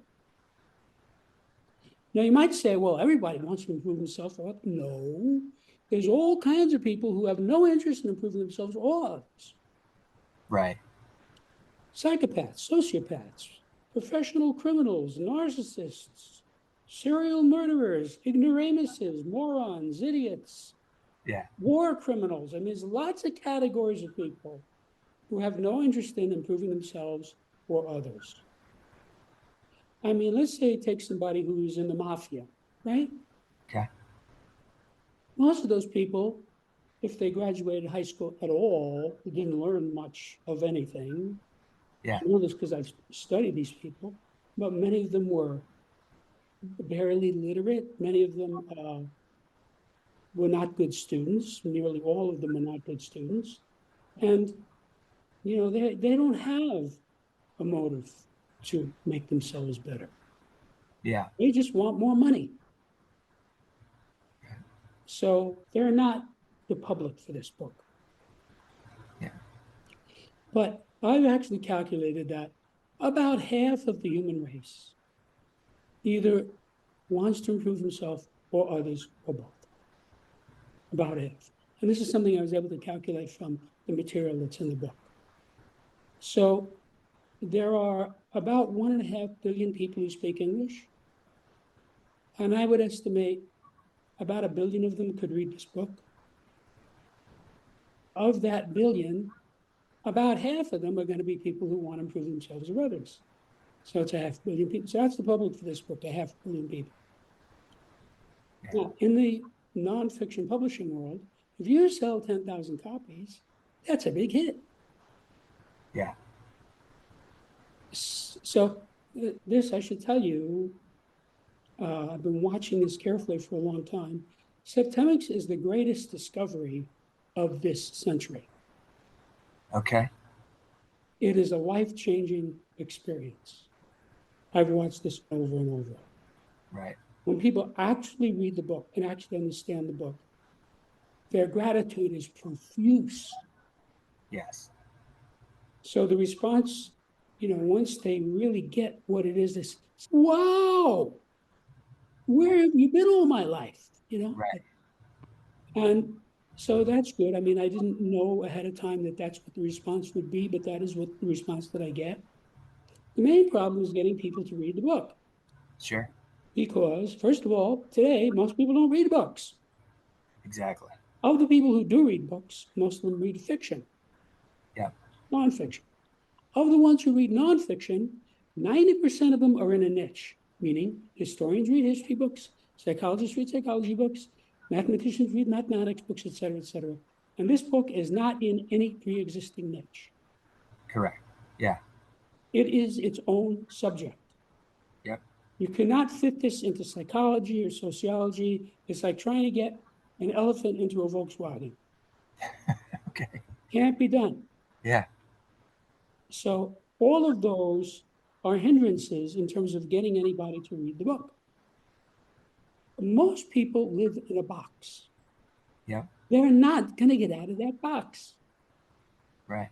unless you give them some very easy motivation. If you say to the guy, I know you drink Miller beer, but I'll give you $100 if you drink this Michelob. So the guy says, okay, because he gets the $100, right? Yeah. He may not like the Michelob. But the point is, unless you do something to get the person out of the box, most people are going to stay in the box. Right. And this is something it's not only true for Septemics, it's something I learned earlier in my life. Given that I was a very successful person, I sort of expected at some point that a lot of people would be influenced by me. And let me tell you what I mean by that. So, like, for example, I had a physique sort of like Arnold Schwarzenegger, but on a smaller scale. Sure. And so people, complete strangers, would walk up to me, like in the park, and say, "Wow, you look great." 95% of them never said, "How did you do it?" I Right. would have been glad to tell them. Sure.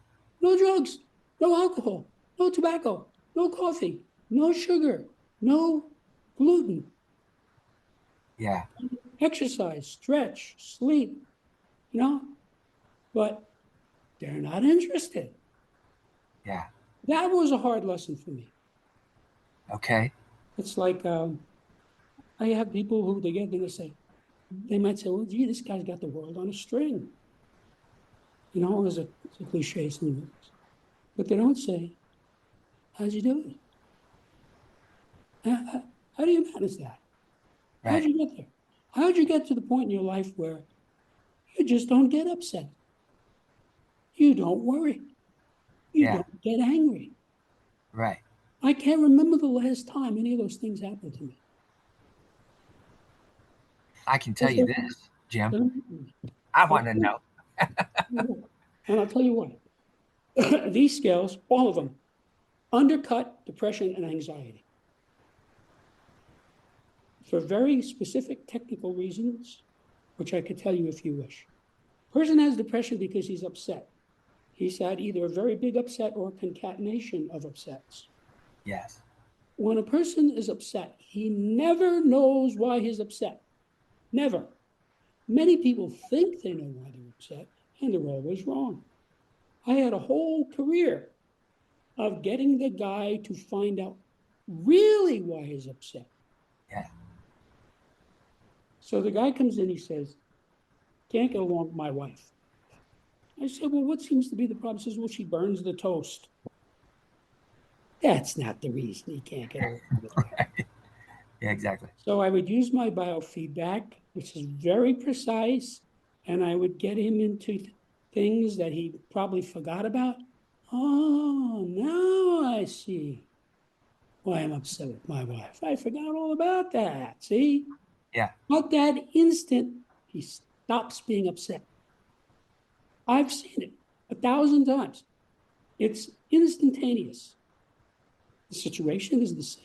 The wife is the same, but he's not upset about it because he knows he found out why. And once you know why, it evanesces. So you've got these 35 scales that tell you the exact levels. Every person is at some level on every scale. There are Right. no Okay. exceptions. So right now, I know you are at some level on the scale of attack, on the scale of reaction, on the scale of conflict. I'm Yeah. not saying I know what it is, but it's ascertainable. Right. And when you spot it for yourself, oh, I see where I am on the scale of reaction. That explains X, Y, and Z. You stop being upset. Yeah. You know why. It's the same thing with anxiety. Anxiety is the result of problems. People worry about things because they have problems, right? Yeah. He's being audited by the IRS. He has anxiety. You know Yeah. why? This is a big problem for him. When a person has a problem, it's always because there are many things in it he does not know. Right. You cannot have a problem in an area where you know. A person who knows doesn't have a problem. For example, I mentioned my car. I don't have Yep. a problem with my car. Yeah, once in a while it breaks down. No problem. I call up this guy. He fixes it. I think. I have no worry, no anxiety, nothing. And that's how pretty much everything is for me. Right. So let's say there's this girlfriend, right? And you, do I really want to go out with her or not? So you find her on the scale of basic purposes. Ah, now I understand why she does this and this. She has this basic purpose. Right. See? So That was worrying at you before. You were going around, she loves me, she loves me not. She loves me, she loves me not. Right? Yeah. That's like worry. See? You're not worried about it anymore. She is what she is, and you know what it is. Yeah. No anxiety. So if they said to me, Jim, we're going to have you shot at dawn, I say, okay. I wouldn't be upset about it. And I wouldn't want because I understand a lot about that.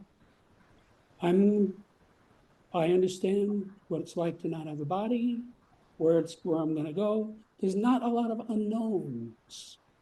The Sure. reason why I went to school for 28 years is so that I would not have unknowns. So when I come into an area, I know that area. For example, I'm an investor.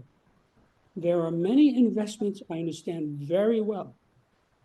Okay, I understand precious metals. I understand stocks. I understand CDs. I understand real estate. Okay, crypto. I don't know a lot about crypto. I know as much about crypto as the average guy, right? Yeah. I'm not going to mess with that. That's not my area of expertise. So Right. I have all of these investments, okay? And I know what I'm doing. I don't worry Yeah. about it. Stock market goes up, stock market goes down. I never worry about it because I know what I'm doing. Right. So crypto, that's like a mystery. Right. So Right. you have something that has no inherent worth.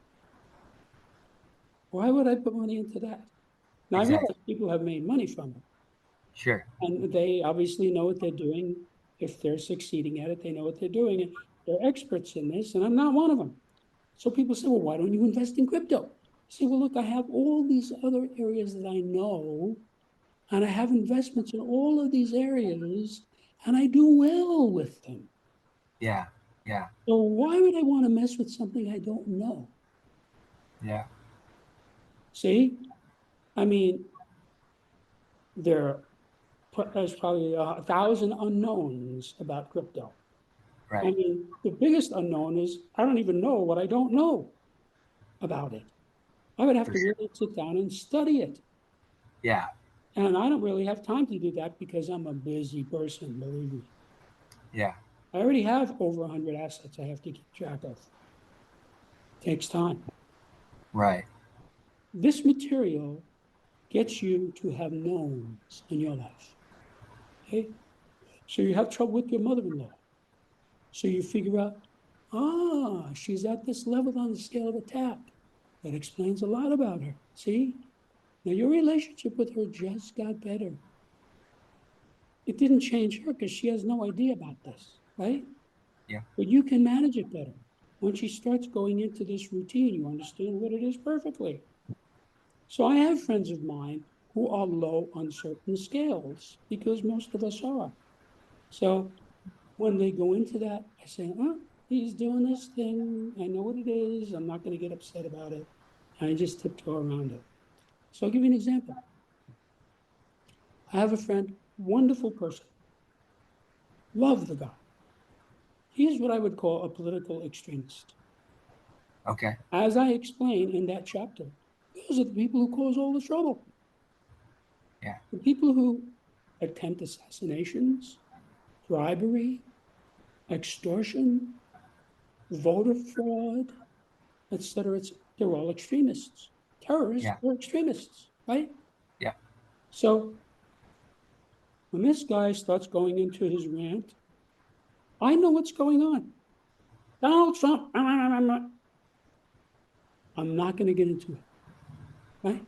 I Okay. say, how's your son doing? Oh, he's doing well. Really? Where's he living? Oh, he's living in Albuquerque. Oh, really? Did he buy out? We're off that subject. Right. Yeah. Just detour.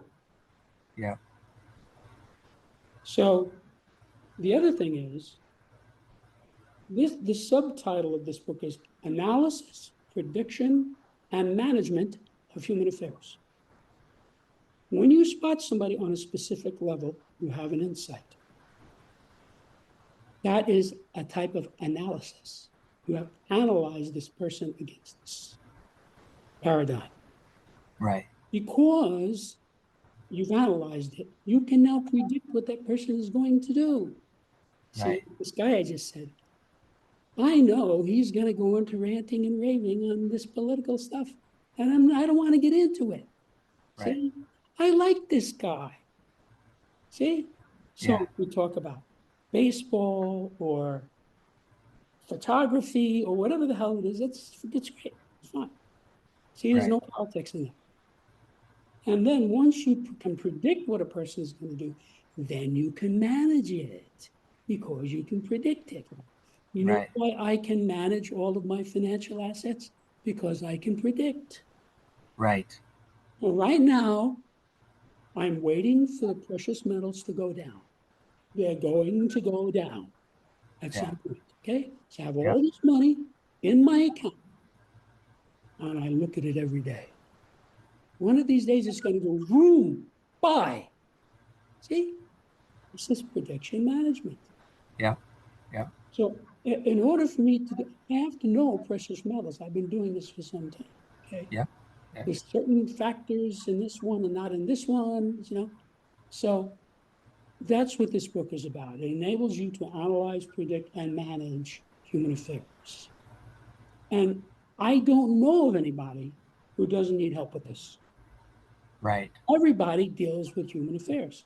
Let's say you make your living selling hot dogs on the corner of 57th Street and 2nd Avenue in Manhattan. You can make a living doing that. Yep. People come by, they say, "Oh, hi, Joe. Let me have one of your hot dogs."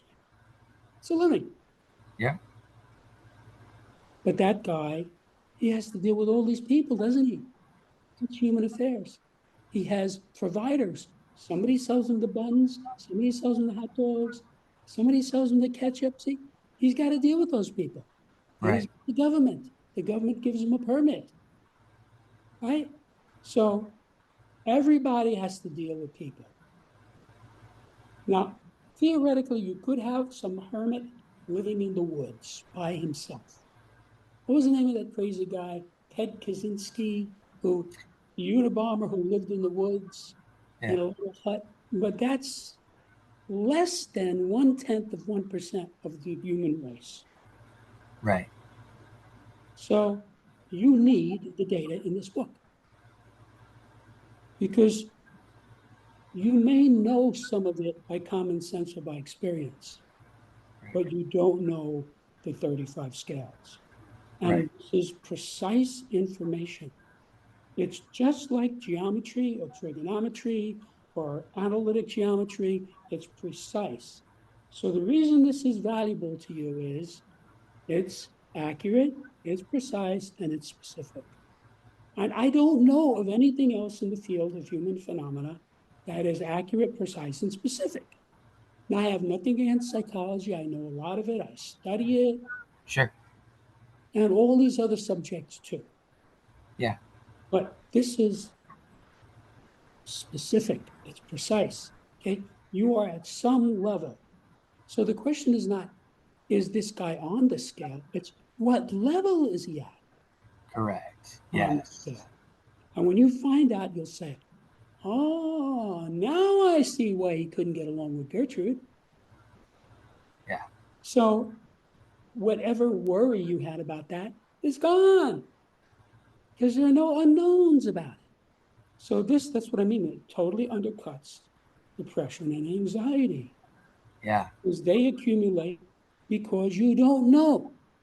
And so a lot of my life is that I know so much because I went to school for 28 years and I meditated for 40 years that there are not a lot of unknowns. So, for instance, I met a girl recently. She was Okay. gorgeous blonde with blue eyes, right? Very interested in me. Okay. So, we're texting, what do you like to do? I could just see. And she was at or near the bottom of a lot of these scales. Okay. I just said, pass, no thanks. 95% of guys would have tripped over themselves trying to get their hands on this woman. I'm not going to make that mistake. There are no unknowns. You're able to see the So, flags before you get too far past them. so take some time. If you have enough data, you can spot anybody on any one of these scales. So, for example, when Obama ran for president, he had only been in the Senate for 2 years. Right. So people who were not from Illinois, which is the state he represented, had no idea who this guy was. Who's this Yeah. guy with this funny name? Right. So he was running for president. I better find out. And I conducted a septemic analysis of him. Okay. When I found where he is on the scale of basic purposes, that informed me because what could be more important than knowing someone's basic purpose?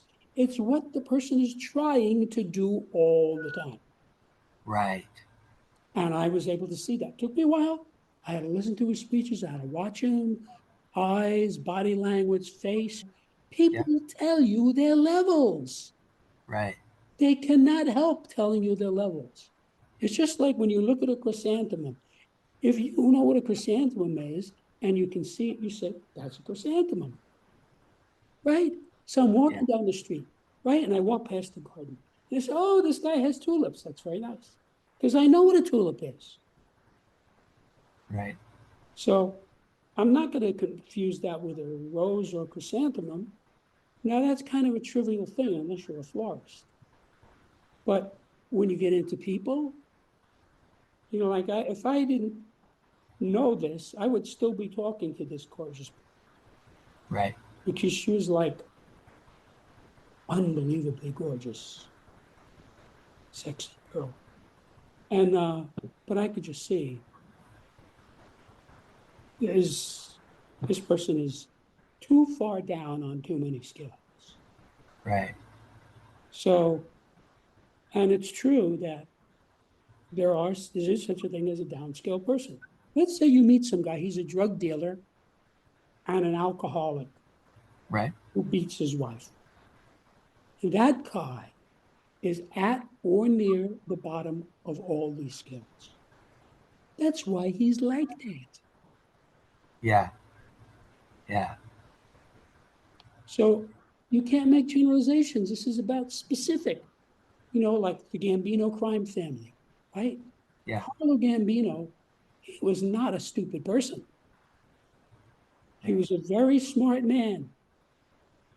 He lived in my neighborhood in New York. Everybody knew where he lived. 2230 Ocean Parkway. I walked by his house 10,000 times. Right. Everybody knew where he lived. Everybody knew what car he drove. Everybody knew who he was. The biggest and most powerful crime family in New York. Yeah. They never got anything on him. They tried, but they couldn't do it. He was too smart for them. Yeah. He died in his own beautiful home of a heart illness, heart disease, as an old man. He was not a stupid person. You might think he's going to be near the bottom of the scale of basic purposes. He wasn't. He was at Right. level 4. He was a very regular guy. I know. He wore regular clothes. He drove a regular car. He lived in a regular house. He sent his son to the same college I went to, and he went to the same church that I played baseball for. Regular guy, Yeah. level 4, normal. That's why he was the Don. And if you talk to mafia people, and many of them are online now, they'll tell you he was the greatest Don of all. Yeah. And in those days, it was very different from now. He died in 1977, I think. Okay. So it's been a long time, Yeah. right? Yeah. But in those days, there were rules. No drugs. You fool around with drugs, Yeah. never touch anybody's wife. You fool around with somebody's wife, never take any of the money. You can't skip. You got $25,000 and you take a nickel out of it. So it was very orderly, it was very efficient, and it was very effective. And I can tell you, living in New York, the mafia was totally embedded into the fabric of New York. Yes. The 5 families, and his was the biggest and the best of them all. Everybody was paid off. Yeah. Believe me, I know these people. I had close ties to the police. All the cops, the sergeants, the lieutenants, the captains, the chief of police, the mayor, the council, they were all paid off Yeah. because, and he understood this. Okay, people want to gamble, it's illegal. Nobody's going to get upset about that. You follow me? It's Yeah. not a big deal. Yeah. Like prostitution. A lot of those people were his clients, right? Yeah. People want to get rid of them. Or before that, how did they get rich? Prohibition. There was more drinking during Prohibition than before or since. Yes. That's Exactly. how they got rich, Yeah. right? They didn't want to get rid of that. They didn't want to get rid of him. He was showing up with the champagne for the party. You Right. see? Yeah. Now, when you get into heroin, that's another thing. Yeah. People are not going to put up with that. And that's how they broke up the mafia. That is how Rudy Giuliani, U.S. attorney, broke up the mafia in New York because of drugs. Because they catch you selling heroin, 25 years Yeah. in prison, Yeah. federal prison. Yep. This is not where you're going to get some plea deal and you're going to get out on parole or anything, right?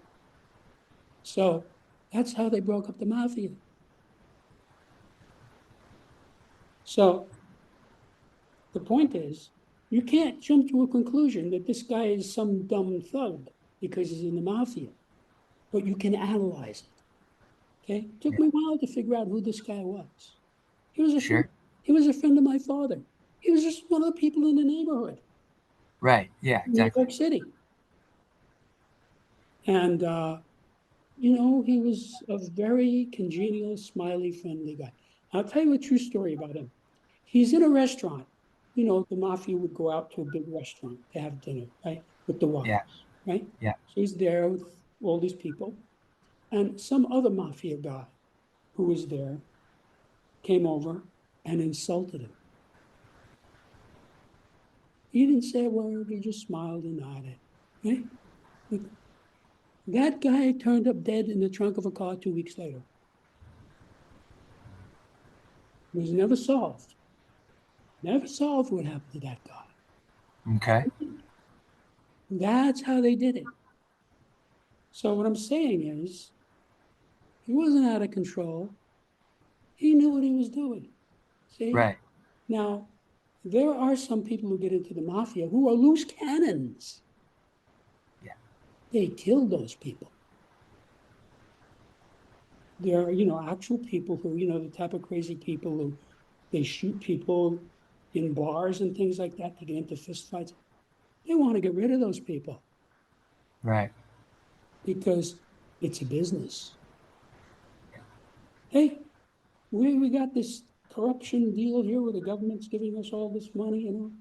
Don't mess it up. So they get rid of those people so they can run their business. Yeah. So, people, we watch these movies and they seem like crazy people who go around with bad tempers and beating people up. And it's not like that. The guys like that are the guys who get one in the back of the head. Yeah. Most of the guys who are successful, like Michael Francis, who is big on the internet now, Yeah. was a smart guy. He was in pre-med before he left to help his father. Okay. And he got rich by figuring out how to cheat the government of the taxes on gasoline. Now, the taxes on gasoline are very high. And he worked out some system with some friend of his where he could sell all this gas, not pay the government, and keep all that money. And he became a multimillionaire. Well, eventually they caught him and they sent him to prison. Yeah. But it's not like he was going around killing people. You know, the mafia really made Las Vegas what it is, what we know it to be For today. sure. They Yes. went in there in the 50s. Yep. Their lawyer was a guy named Oscar Goodman. Oscar Goodman later became the mayor of Vegas. Okay.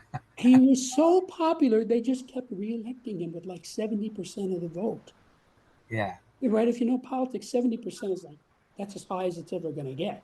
Yeah. Right? Yeah. So he was the lawyer for the mafia. That was his clientele. Right. So his mother, an old woman, was interviewed one day because her son was the mayor. How do you feel about your son, the mayor, right? And she said, and I quote, Oscar's clients don't bother anybody. They only kill one another. Exactly what she said. Was that the career ender? What's what? Was that the career ender when she said that? No, it was just a line that I find very funny. Well, yeah, it is. You know, an old Jewish woman, come out with that line, Yeah. Jews are very funny people, Sometimes they're funny inadvertently. I had a Jewish friend and he went home and his grandmother was the old Jewish lady, right? Yeah. And he brought a friend with him who was also a friend of mine. So Okay. they walk in the house. He says, Hi, Grandma. This is my friend Johnny. And she said to him, first thing out of her mouth, Is he Jewish? He said, No, he's Italian. And she said, Well, everybody's got to live. That's pretty funny. Right. That's how she looked at it. Different times, different levels of acceptance, different levels of understanding. That's right. It it it's one of the things that just boggles my mind. The farther we go along, is how much there is a lack of understanding in today's thought process amongst society. Well, a lot of that is intentional now. It's promoted. Yeah. If you go back 60 years, everybody listened to Walter Cronkite and believed Right. him. Yeah. Yeah. When you turned on radio, you heard Elvis, Frank Sinatra, the Yeah. Beatles on the Yeah. same station, Yeah. right? And in general, everybody looked at TV. There weren't that many choices. You had the three main stations. Now, if you were in New York, you had three other little stations, two local stations. But it's not like now. What is it, like 1,000 Yeah. stations?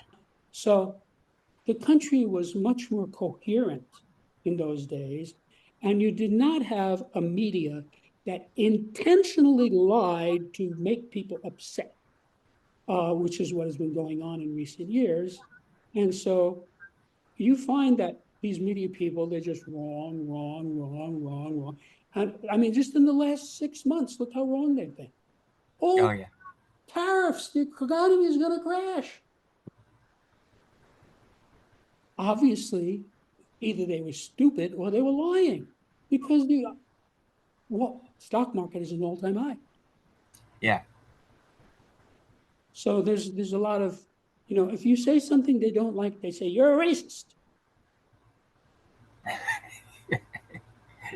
It's bizarre.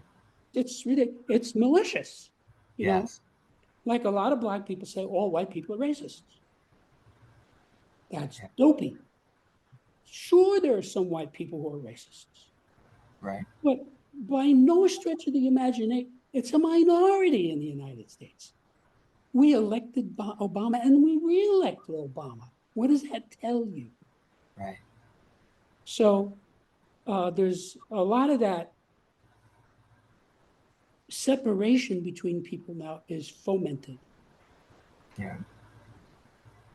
and it's very evil to do that.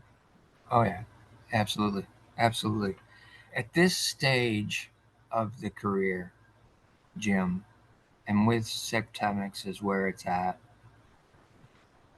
is there anything that is on your peripheral of something that you really want to learn more about and understand?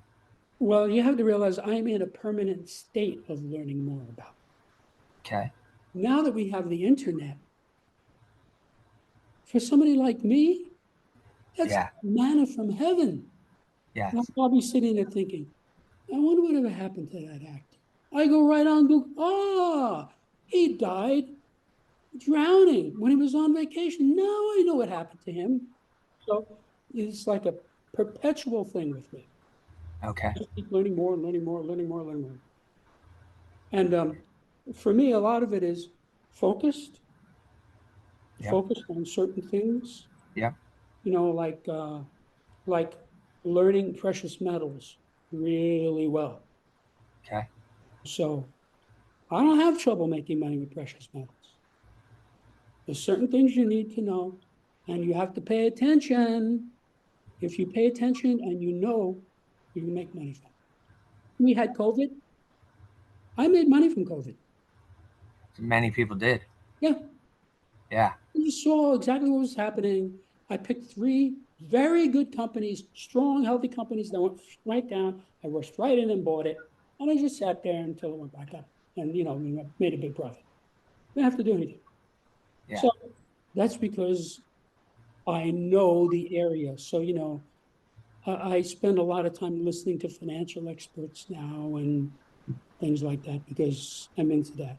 But all my life, I've always been a very inquisitive person. Yeah. And probably the thing that rubs me the wrong way the most about people is that they're incurious. People are incurious. Yes. See, like you asked me something like, well, where did September come from? How'd you get this idea? That's like an insightful question. I'm happy to answer that question. A lot of people, I tell them, well, what have you been doing? So, well, I have a book out. Oh, yeah? They don't want to know what the end of it is. Well, how does that take time? Well, I've done over 400 interviews. Really? Yeah, it's time consuming. If they don't ask, what is the book about? You think I should read this book? See, they're Right. very incurious. Yeah. That's how most people are about most things. Yeah. Exactly. Why, which is like what I was saying before about people would walk up to me, like I'd be in a park running my 5 miles and just in my shorts, some guy would come up to me and say, whoa, because of my physique. And he would never say, how'd you do this? I would have told him. Yeah. That's, in general, that's how I'm happy to tell people things. Yeah. But they don't ask because they're not interested. Yeah. The curiosity has fizzled out from a lot of things. I'm not sure, how much of it is fizzling out and how much of it is just human nature. I mean, Okay. I don't know if there are people in the United States who were more curious 50 years ago than they are now. I honestly don't know, but I don't know how you would even ascertain that. But, in general, people are not inquisitive. Most people are driven by desire. Yeah. They want that woman or they want that bottle of beer or they want that car. That's what they're about. And I really was never like that. I Yeah. was driven by curiosity. Right. Like when I found out about Isaac Newton, I said, huh, this guy's a genius. This is an interesting person. Then I started reading about Isaac Newton. I want to know, who is this guy? Yeah. And you find out a lot of interesting things that Yes. way. Yes. And a lot of things that most people don't know that gives you a context. Yeah. And in general, that's true. People have sort of a cartoon image of Abe Lincoln or George Washington or Donald Right. Trump. They have a Right. cartoon image. And I'm from New York, so I've known about Donald Trump since I was a boy because he was in the newspapers every day Yeah. before he got into politics. Yeah. So, I got to know him really well. If you read about somebody every day for 30 years, you get a really good idea who this person is, especially if you're kind of a learned person to begin with. Sure. But most people have like a sort of a one-dimensional cartoon image of it, Yeah. which is unfortunate. It's true about a lot of things.